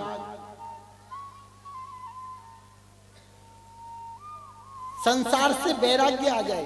बोले वैराग्य की परिभाषा क्या है? वैराग्य 3 प्रकार का होता है, मरकट वैराग्य, शमशान वैराग्य, सच्चा वैराग्य। सुबह बहू ने चाय नहीं दी, सोई वैराग्य आ गया, अरे हमें तो कोई पूछता ही नहीं, जा रहे हैं वृंदावन, वहीं रहेंगे, वहीं भजन करेंगे। और बस स्टैंड तक पहुंचे तो मेरे बिना टिंकू को स्कूल कौन छोड़ के आएगा, ये मरकट वैराग्य। शमशान वैराग्य, कोई मर जाए तो बड़ा वैराग्य की बात, अरे भैया क्या लेके आए थे, क्या लेके जाएंगे, खाली हाथ आए थे खाली हाथ जाएंगे, बेचारा चला गया, बड़ा भला आदमी था, कुछ साथ नहीं ले गया। आज अब तो रोज माला जपेंगे, गीता पाठ करेंगे, गीता जयंती है आज तो, अब तो पाठ करने का आज संकल्प ले ही लेते हैं। और चिता को अग्नि लगा करके आए, सुनती हो चाय बनाना 1 कप, आजकल लोग मरते भी टाइम से नहीं है, रात्रि में 12 बजे नहला दिया ठंडे पानी से। शमशान वैराग्य। सच्चा वैराग्य क्या है? बोले सच्चा त्याग कबीर का मन से दिया उतार, जिसका मन में लाभ भया वो डूब गया मझधार। बोले सन्यास क्या है? गीता में भगवान कहते हैं काम्यानाम कर्मणाम न्यासः सन्यास। अपने कामनाओं पर संयम कर लें। उद्धव ने चरण पकड़ लिए। योगेशः योग विन्यास योगात्मन योग संभव निःश्रेषाय में प्रोक्त त्याग संन्यास लक्षणम। योग के लक्षण क्या हैं? योग किसे कहते हैं और सन्यासी के क्या कर्म हैं, क्या धर्म है? सुखदेव स्वामी कहते हैं परीक्षित, ये प्रसंग उद्धव जी को भगवान अपने श्री मुख से सुना रहे हैं। बोले उद्धव जो प्रश्न तुमने किया है यही प्रश्न हमारी पीढ़ियों में एक राजा हुए यदु, उन्होंने दत्तात्रेय भगवान से किया। बड़ा मोटा ताजा शरीर है बाबा, जंगल में पड़े हो, क्या खाते हो क्या पीते हो? तुम कहोगे कि मैं संत हूं, तो आप संत कैसे हो गए, मैं क्यों नहीं हुआ? दत्तात्रेय जी को क्रोध नहीं आया, वो जवाब देते हैं राजन, संत में गुरवो राजन बहवो बुद्धियुपाश्रिता यथा बुद्धि मुपादाय मुक्तोटामि यथा क्षण। राजन मैंने जीवन में 24 गुरु बनाए। एक गुरु होते हैं शिक्षा गुरु, जिससे जो शिक्षा मिले वो गुरु है। एक पुरोहित गुरु जो शादी विवाह इत्यादि करवाते हैं, कर्मकांड करवाते हैं आपके परिवार के। एक होते हैं दीक्षा गुरु जो कान में मंत्र देते हैं, गले में तुलसी धारण कराते हैं। तो शिक्षा गुरु 24 बनाए। कौन से? पृथ्वी वायुर आकाश बापोश्चंद्रमा रवि कपोतो अजगर सिंधु पतंग मधुक्रद गजा मधुहो हरिणो मीना पिंगला कुररोरव कुमारी सरकृता सर्प पूर्णनाभि सुपेश कृत। 24 गुरुओं की कथा सुनाई है महाराज।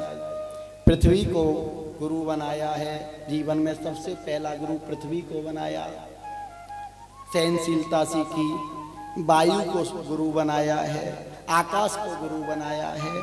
तीसरा गुरु मधुमक्खी को बनाया, चौथा गुरु जल को बनाया है। जल से क्या सीखा? सदा शीतल हो जाए। कभी क्रोध आ भी जाए तो जल को रख दो, गर्म कर दोगे, रख दो तो ठंडा हो जाएगा। ऐसी वाणी बोलिए मन का आपका खोए, और अनको शीतल करें आपो शीतल होए। पांचवा गुरु अग्नि को बनाया, संत को ज्ञानवान होना चाहिए। छठवां चंद्रमा को बनाया। चंद्रमा छोटा बड़ा दिखाई देता है, वास्तव में चंद्रमा छोटा बड़ा नहीं होता। चंद्रमा की कलाएं छोटी बड़ी होती हैं। आत्मा ना जन्म लेती है ना मरती है, ना छोटी होती है ना बड़ी होती है। शरीर जन्म लेता है, शरीर मरता है, शरीर छोटा शरीर बड़ा होता है। 7वां सूर्य को गुरु बनाया। 18वां कबूतर को गुरु बनाया है, गृहस्थी के प्रति आकर्षण ना हो। 9वां अजगर को गुरु बनाया। अजगर से क्या सीखा?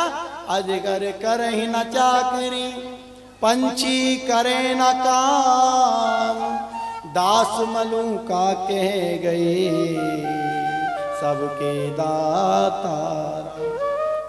सागर से गंभीरता सीखी है, पतंगे से गुरु बनाया है। स्त्रियों से दूर संत को, सन्यासी को रहना चाहिए। भौरे को गुरु बनाया है। सुंदर शिक्षा प्राप्त की।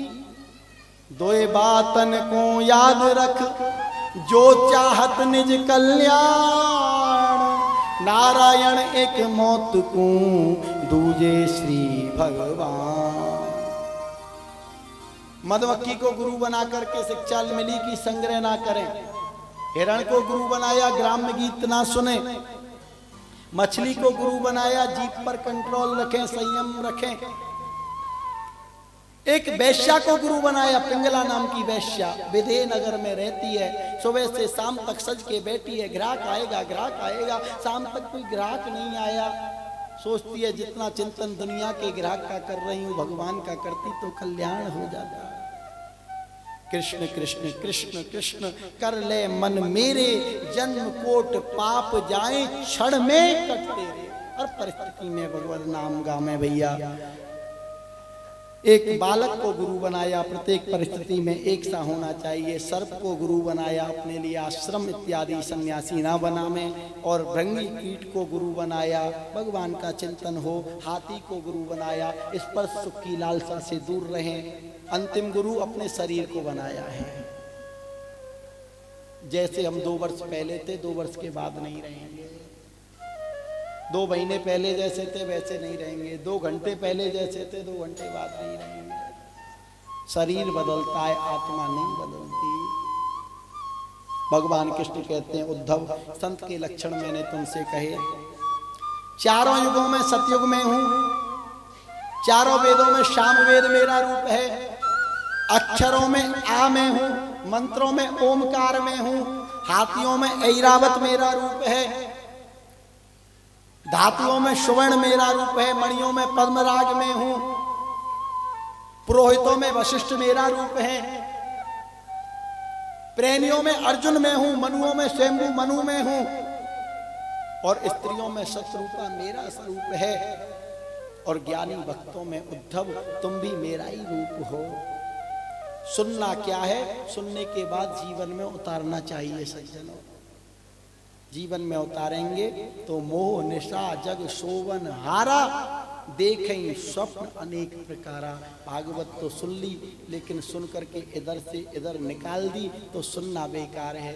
सुन करके थोड़ा भी अपने जीवन में उतार लिया तो ये संसार मात्र स्वप्न दिखाई देने लगेगा महाराज।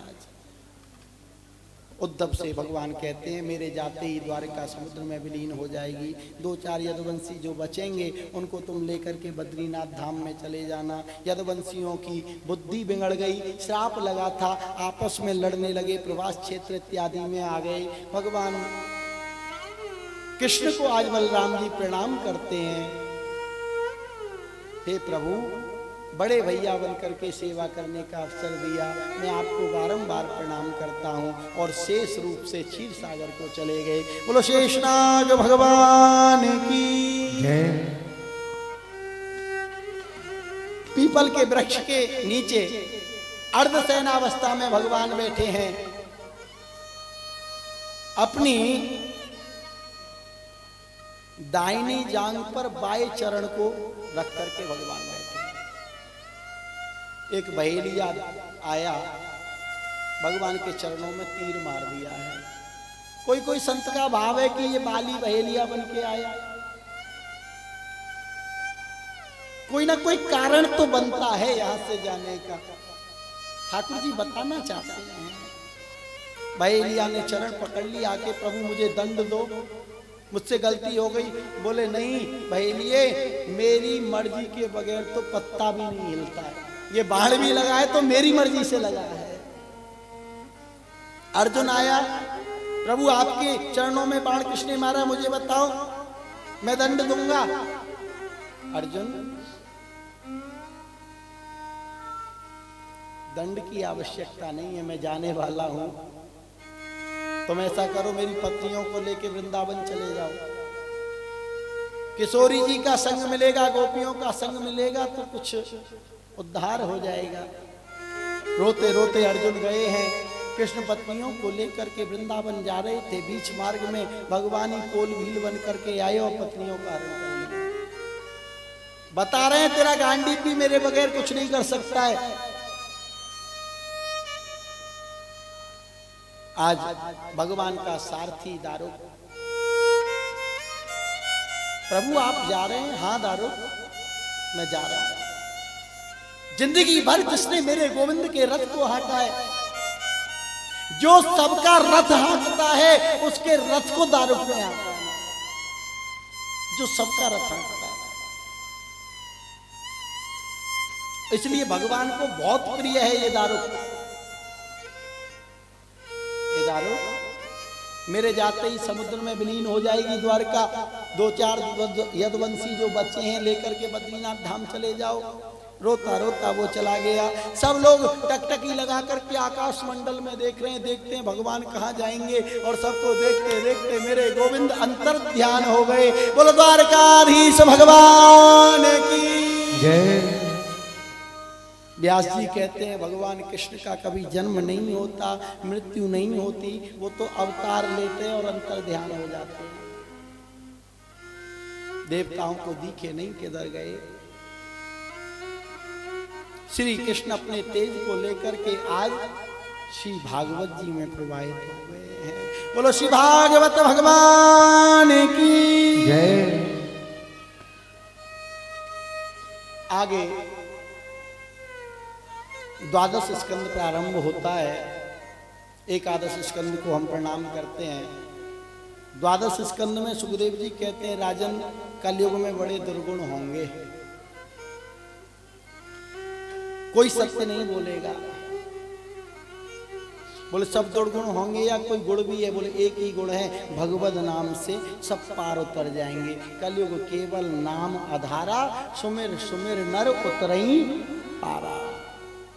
संसार में कोई सार नहीं है। आसारे संसारे विषय विष संगा कुलध्य क्षणार्थ क्षेमार्थ पिबत सुख गाथा तुलसधाम। अगर सार है तो श्री भागवत जी में है। परीक्षित के गोलोकवास का समय आ गया।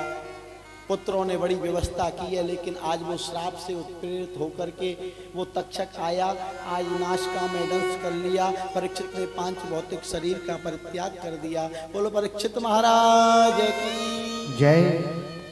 उसके उपरांत में जन्मेजय ने नाग यज्ञ किया। आस्तिक मुनि ने समझाया है, मार्कंडेय मुनि को प्रलय का दर्शन भगवान ने कराया है। करारविंदेन पदारविंदम मुखारविंदे विनिवेशयंतम वटस्य पत्रस्य पटेशयानम बालम मुकुंदम मनसा स्मरामि। और देखिए भागवत जी में 10 लक्षण हैं सज्जनों। सर्ग विसर्ग स्थान पोषण ऊति मनवंतर कथा ईशान कथा निरोध मुक्ति और आश्रय, ये 10 लक्षण हैं। और जिन्होंने भागवत जी को 7 दिन नहीं सुना है, ये भागवत जी की अनुक्रमण का, भागवत जी का जो सारांश है बड़े ध्यान से आप लोग सुनेंगे। मात्र से सुनने से 7 दिन का फल आपको प्राप्त होगा। श्रीमद् भागवत जी में 12 स्कंद और 335 अध्याय हैं सज्जनों, और लगभग 18,000 और कुछ 400 के समथिंग श्लोक हैं।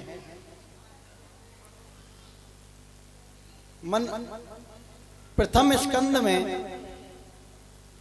श्री सुखदेव जी परीक्षित के जन्म का प्रसंग है, कुंती स्तुति है, भीष्म स्तुति है, राजा परीक्षित की सभा में सुखदेव जी का आगमन है। ये प्रथम स्कंद की कथा है। द्वितीय स्कंद में सद्यो मुक्ति क्रम मुक्ति का वर्णन है, ब्रह्मा की उत्पत्ति है, और चतुश्लोकी की भागवत की व्याख्या श्री व्यासदेव भगवान ने की है। तृतीय स्कंद में विदुर मैत्रेय संवाद है, कपिल देवहूति संवाद है, और हिरण्याक्ष के वध की कथा है। चतुर्थ स्कंद में सती चरित्र, ध्रुव चरित्र, ध्रुव जी के वंश का निरूपण है। पंचम स्कंद में प्रियव्रत चरित्र, आग्नेय चरित्र, नाभ चरित्र है, जड़ भरत की कथा है, रहुगण का संवाद है, खगोल भूगोल का वर्णन है, 28 प्रकार के नरकों की कथा आप लोगों ने सुनी। सज्जनों, छठवें स्कंद में सर्वप्रथम अजामिल उपाख्यान है, गुरु हत्या का परिणाम है, मरुदगणों की उत्पत्ति है। 7वें स्कंद में पहला चरित्र है, नरसिंह देव की कथा है। 8वें स्कंद में गजेंद्र उपाख्यान है, समुद्र मंथन है, वामन चरित्र की कथा है, मत्स्य अवतार आप लोगों ने श्रवण किया। 9वें स्कंद में सर्वप्रथम सूर्यवंश है, राम कथा है, चंद्रवंश है, संक्षिप्त में कृष्ण कथा है। और 10वें स्कंद में प्रभु कृष्ण की लीलाओं का विस्तार से वर्णन है, गोकुल वृंदावन मथुरा द्वारका लीला का वर्णन है, और प्रभु की करुणा की कथा है। 11वें स्कंद में नवयोगेश्वर संवाद है, कृष्ण उद्धव संवाद है, यदुवंशियों को शाप लगने की कथा है, यदुवंशियों का आपस में संगार है, और भगवान का स्वधाम गमन अभी थोड़ी देर पहले आप लोगों ने सुना है। उद्धव जी का भद्र का आश्रम जाना है। 12वें स्कंद में कलयुग के दुर्गुणों का वर्णन, नाम महिमा का वर्णन, सुखदेव जी परीक्षित को अंतिम उपदेश देते हैं। परीक्षित के 5 भौतिक शरीर का परित्याग है, और उसके उपरांत में सुखदेव जी का पूजन राजा परीक्षित ने किया। हमने बीच में इसलिए नहीं कराया कि आप लोग बीच में फिर उठते, फिर कथा रुकती, समय ज़्यादा हो रहा है, इसलिए पूजन जिसको करना है वो बाद में कर लें, आरती के बाद भी कर सकते हैं, कोई जल्दबाजी नहीं है। आप एक एक करके अपना ध्यान रखते हुए आभूषण इत्यादि का, धक्का मुक्की में कुछ आपकी चीज़ें गिर जाएं, खो जाएं, इसलिए बड़े प्रेम से। जन्मेजय का नाग यज्ञ करना है, आस्तिक मुनि का समझाना है, मार्कंडेय ने जो माया का प्रलय देखा है वो है, और संक्षिप्त में भागवत जी का सारांश है। अंत में सूत जी महाराज शौनकादिक ऋषियों को कह रहे हैं, निम्नगानाम यथा शंभु यथा निम्नगानाम यथा गंगा, देवानाम अच्युतो यथा वैष्णवानाम यथा शंभु, पुराणा नामिदम तथा। बहने वालों में जैसे गंगा मैया श्रेष्ठ हैं, देवताओं में अच्युत कृष्ण श्रेष्ठ हैं, वैष्णवों में जैसे भगवान शिव श्रेष्ठ हैं, वैसे ही पुराणों में भागवत सर्वश्रेष्ठ है। इससे बड़ा कोई पुराण नहीं है, इससे बड़ा कोई शास्त्र नहीं है महाराज। अंत में जिनका नाम संकीर्तन सब क्लेशों को दूर करता है, भागवत जी का अंतिम श्लोक आप सभी लोग मेरे साथ में बोलेंगे। नाम संकीर्तनम यस्य, नाम संकीर्तनम यस्य, सर्व पाप प्रणाशनम, सर्व पाप प्रणाशनम, प्रणामो दुख समनः, प्रणामो दुख समनः तम नमामि हरिं परम। तं नमामि हरिं परम्। ओम विष्णवे नमः। ॐ विष्णवे नमः। ओम विष्णवे नमः। ॐ विष्णवे ओम नमः। विष्णवे नमः। ॐ विष्णवे नमः। ओम विष्णवे नमः। ॐ विष्णवे नमः। हरये नमः।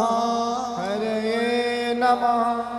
बोलो भागवत भगवान की जय श्री व्यासदेव भगवान की जय श्री सुखदेव भगवान की जय श्री गुरुदेव भगवान की जय सब संतन की जय सब भक्तन की जय आज के आनंद की जय जय जय श्री राधे। 7 दिनों से जो पावन अनुष्ठान चल रहा था आज पूर्णता की ओर है। विश्राम दिवस भागवत जी का विश्राम हुआ है। भगवत कथा आप लोगों ने सुनी। भगवान की कथा भगवान की कृपा से होती है। बिना भगवत कृपा के ना कही जा सकती और ना सुनी जा सकती। अगर आप लोगों ने सुनी है तो समझो भगवान की कृपा आप पर है, और मैंने अगर कही है तो मुझ पे भी भगवान की कृपा है। बिना भगवत कृपा के भागवत की कथा को सुना कहा नहीं जा सकता। और आप जैसे श्रोताओं के बगैर तो वक्ता कहें क्या। आपने बड़ी कृपा की, बड़े प्रेम से आपने कथा को श्रवण किया। 7 दिन में श्रीमद् भागवत जो गुरुदेव भगवान पिताजी की कृपा से आप सब मेरे बड़े यहाँ बैठे हैं, इन सब का बड़ा स्नेह और लाड रहा है मेरे ऊपर। अपने बच्चे की तरह कोई भाई मानता है, कोई बेटा मानता है, कोई गुरु भी मानते हैं, कुछ गुरु भाई भी हैं, कुछ गुरु बहन भी हैं, सब बैठे हैं। कुछ शिष्य भी हैं, कुछ अब नए शिष्य भी हैं। तो आप सब लोग अपना मानते हैं तो ज़्यादा फॉर्मेलिटी नहीं करनी पूरी कि आप लोगों के लिए ये कुछ मैं कहूँ। क्या कह सकता हूँ, आप लोग भगवत कृपा के पात्र हैं। क्यों? क्योंकि आप लोगों को भागवत मिल गई है और इसके बाद कुछ कहने की जरूरत भी नहीं है। ये साक्षात प्रमाण है। श्रीमद् भागवत प्रमाण ममलम। श्री चैतन्य महाप्रभु जी कह रहे हैं कि भागवत मुक्ति का प्रमाण है, भागवत भगवत कृपा का प्रमाण है। आप हम सबको भागवत मिली है, ये भगवत कृपा आप हमारे जीवन में है, ये इसका प्रमाण है। जो कुछ 7 दिन आपको अच्छा लगा, ये सब गुरुदेव भगवान के वचन, गुरुदेव भगवान की कृपा है। उन्हीं के चरणों में कथा समर्पित है। और जो कुछ आपको शायद बुरा लगा हो, वो मेरी टूटी फूटी वाणी से निकला होगा, उसे मुझे वापस दे देना। बड़ा दुपट्टा लेके बैठे हैं, जमुना जी में बाहर देंगे वहाँ जा कर के वृंदावन, है ना। और समस्त मित्तल परिवार को बहुत बहुत साधुवाद है। बड़े उत्साह के साथ में आप सब लोगों ने इस भगवत कथा का आयोजन किया है। आप सब लोग मित्तल परिवार, सब डिफेंस स्टेट वासी, आप सभी के इष्ट मित्र, आप सभी के नातेदार, रिश्तेदार, और जो जहाँ बैठे हैं, जिनकी कानों तक आवाज़ जा रही है, आप सबके जीवन में भगवान की भक्ति मिले, वो सबसे बड़ा धन है। व्यासपीठ से सिर्फ इतनी कामना है, भगवान का प्रेम, भगवान का अनुग्रह, भगवान की भक्ति आपको मिले और आपके जीवन में हमेशा मंगल होता रहे। इसी कामना के साथ में एक बार जोरदार अपने लिए तालियां, मित्तल परिवार के लिए तालियां, और हमारे ब्राह्मण जो साथ में आए हैं, इन ब्राह्मणों का भी आशीर्वाद है, पूजा पाठ इत्यादि। और हमारे संगीतकार, वादक, गायक यहाँ सब बैठे हैं, मनमोहन जी, जगदीश जी, बलराम जी, माधव जी। इन्होंने अपनी बांसुरी की तान को 7 दिन तक माधव जी ने खूब छेड़ा है और खूब आनंद आप सबको दिया। माइक वाले भैया ने भी, और यूट्यूब के माध्यम से सीधा प्रसारण देखा आपने, भूपेंद्र जी, उन सब के लिए भी एक बार जोरदार ताली। और अभी आप कुछ सूचना है, उसके बाद में पूजन सुखदेव जी का एक एक करके, और आरती हो जाएगी, उसके बाद भी कर सकते हैं। पहले आरती कर लेंगे, फिर आप एक एक करके करते रहना, जिससे आपको देर नहीं होगी। जो पूजन कर लेगा, जिसको जाना है वो प्रसाद लेकर के जा सकते हैं। और कल प्रसाद शायद भोरे जी, हाँ भोरे जी कह रहे हैं कल भागवत जी का प्रसाद है, तो सब लोग भागवत जी का प्रसाद जरूर लें। आइए कुछ सूचना पिताजी के द्वारा आप लोगों को दी जाएगी। जय दामन बिहारी लाल की जय। जय जय श्री राधे। बहुत बहुत धन्यवाद आप सबको अपना अमूल्य समय देकर के, और बालक की बात को आपने श्रवण किया और आप सबका ही आशीर्वाद है। विशेषतः मेरे एक बड़े गुरु भाई भगवान दास जी बंसल, विष्णु दयाल जी बंसल, कल्याण जी मंगल, और भी बंसल परिवार के ओम प्रकाश जी हैं, लक्ष्मण जी हैं, मेरे गुरु भाई बहुत से बैठ, उन सबका स्नेह व्यास जी पर है, मेरे ऊपर भी है महाराज जी कृपा से। इन सब का शुभकामनाओं के साथ तो थोड़ा मित्तल जी, आप भौरत जी थोड़ा पूजन केवल आप दोनों ही आ जाएं, थोड़ा रोली चावल फूल से सुखदेव जी का पूजन कर लें, उसके बाद आरती के बाद सब आप करेंगे, मेरी ऐसी प्रार्थना है। भीड़ नहीं करेंगे, एक एक दो नीचे से यथाशक्ति, कोई ऊपर भीड़ नहीं करें, ऊपर भी आएंगे तो, लेकिन कथा के बाद कुछ महान भावों का जो है स्वागत हमारे मित्तल परिवार के द्वारा है, उनका मैं नाम बोल देता हूँ। एकादश हैं वो, और धीरे धीरे आ जाएं, उसके बाद शीघ्र आरती, ज़्यादा लाग लपेट नहीं करेंगे। आप सब ज्ञानवान हैं, बुद्धिमान हैं, आपको क्या कहना क्या समझाना। तो सर आइए आप पूजन कर लो, थोड़ा सा रोली तुलसी चावल फूल चढ़ा दीजिए बस सुखदेव जी को दोनों। हाँ आए नहीं है। डॉक्टर रंजना जी बंसल, अशोक गुप्ता जी आने वाली हैं, और उसके बाद सर्वश्री झम्मन लाल जी गोयल साहब डिफेंस स्टेट वाले शीघ्र मंच पर आ जाएं। आपका सम्मान मित्तल परिवार के द्वारा, व्यास जी के द्वारा आशीर्वाद दुपट्टा उठा करके होगा। श्रीमान झम्मन लाल जी गोयल साहब। दूसरे हैं श्री हरेंद्र चाहर जी डिफेंस स्टेट। आप श्रीमान जी, आपका भी बहुत बहुत स्वागत सम्मान, आइए अभिनंदन बंदन। और तीसरे हैं श्री उमेश जी सिंघल जी दिल्ली के, दिल्ली से यहाँ पधारे हुए हैं, आप भी आए ऊपर मंच पर, और मित्तल परिवार के द्वारा आपका भी स्वागत सम्मान। श्री रजत गुप्ता जी दिल्ली, आप भी मंच पर पधारे। श्री राजेंद्र जी लश्कर जयपुर वाले, लश्करे लिख रही भाई, चलो श्री आइए दुपट्टा उठवाइए भैया। श्री प्रकाश जी गोयनका, आप श्री भी पधारे, दिल्ली से पधारे हुए हैं आप। श्री महेश चंद मौसा जी जयपुर वाले, आप श्री भी मंच पर आए, शोभा को बढ़ाएं। हाँ, श्री महेश चंद मौसा जी आगरा वाले, आप भी श्री भी जयपुर, हाँ आप भी मंच पर पधारें। और मित्तल परिवार द्वारा आपका स्वागत अभिनंदन, व्यास जी के द्वारा आपका आशीर्वाद। श्री आनंद पाठक जी मधुनगर वाले, श्रीमान पाठक जी कृपया मंच पर आएं।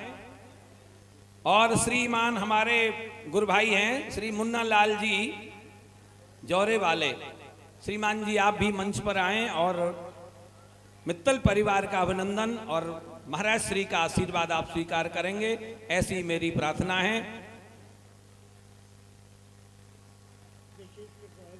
बढ़िया, अरे मौसा जी पे ना होगी तो कौन पे होगी। जैसे बहुत मेहनत की आपने। श्री राधे। अब जाइए आरती के लिए हम लोग आएंगे, शीघ्र कर लें, बहुत विलंब हो गया, 6:30 से ऊपर हो गया है। अभी तुलसी जी का विवाह भी 8 बजे के बाद, थोड़ा आराम करके तब बारात आएगी शालिग्राम जी की बड़ी सुंदर विष्णु नारायण की। और श्री व्यास जी महाराज आज बेटे वाले की भूमिका में, श्री व्यास जी महाराज और उनके सब सहयोगी अभी अदा करेंगे। आइए, तो भीड़ नहीं करें, जो एक बार आरती कर ले तुरंत पीछे हट जाए, जिससे सबका हो जाए। एक बार आरती करके तुरंत पीछे चली जाए, यहाँ भीड़ नहीं करें, माताओं से मेरी प्रार्थना है। ओम मां चंद्रमा मनसो जातश्चक्षो सूर्यो अजायत श्रोत्राद्वा यस्य प्राणस्य मुखादग्निरजायत। बाकी बिहारी तेरी आरती गाऊं, बिहारी तेरी आरती गाऊं, आरती गाऊं प्यारे तुमको रिझाऊं, आरती गाऊं प्यारे तुमको रिझाऊं, आरती गाऊं तुमको रिझाऊं, बाकी बिहारी तेरी आरती गाऊं, बाकी बिहारी तेरी आरती गाऊं। मोर मुकुट तेरे शीश पे सोहे, मोर मुकुट तेरे शीश पे सोए, प्यारी बंसी मेरा मन मोहे, प्यारी बंसी मेरा मन मोहे, प्यारी बंसी मेरा मन मोहे, युगल छवि को बन बन जाऊं, बिहारी तेरी आरती गाऊं। तेरे चरणों से निकली है गंगा प्यारी, चरण से निकली है गंगा प्यारी, जिसने सारी दुनिया तारी, जिसने सारी दुनिया तारी, जिसने सारी दुनिया तारी, प्रभु चरणों में शीश झुकाऊं, प्रभु के बिहारी तेरी आरती गाऊं। दास नाथ के नाथ आप हो, दास नाथ के नाथ आप हो, सुख दुख जीवन साथ आप हो, सुख दुख जीवन साथ आप हो, बलिहारी जाऊं तुम्हें बल बल जाऊं, बाकी बिहारी तेरी आरती गाऊं, बाकी बिहारी तेरी आरती हो गाऊं। कमल नैन घन श्याम पिया रे, कमल नैन घन श्याम हृदय में बस जाओ हमारे, बस जाओ चरण कमल में वारी वारी जाऊं, बाकी बिहारी तोरी आरती गाऊं, बाकी बिहारी तेरी आरती गाऊं। ओ बाकी सौदा दूध पिवावे, ओ मात यशोदा दूध पिवावे, माखन मिश्री को भोग लगावे, माखन में सिंह भोग खिलावे, बस सदा वृंदावन पाऊं, बाकी बिहारी तोरी आरती गाऊं, बाकी बिहारी तेरी आरती गाऊं। ओ संग सोहे ब्रस भानु दुलारी, संग सोहे वृषोभन दुलारी,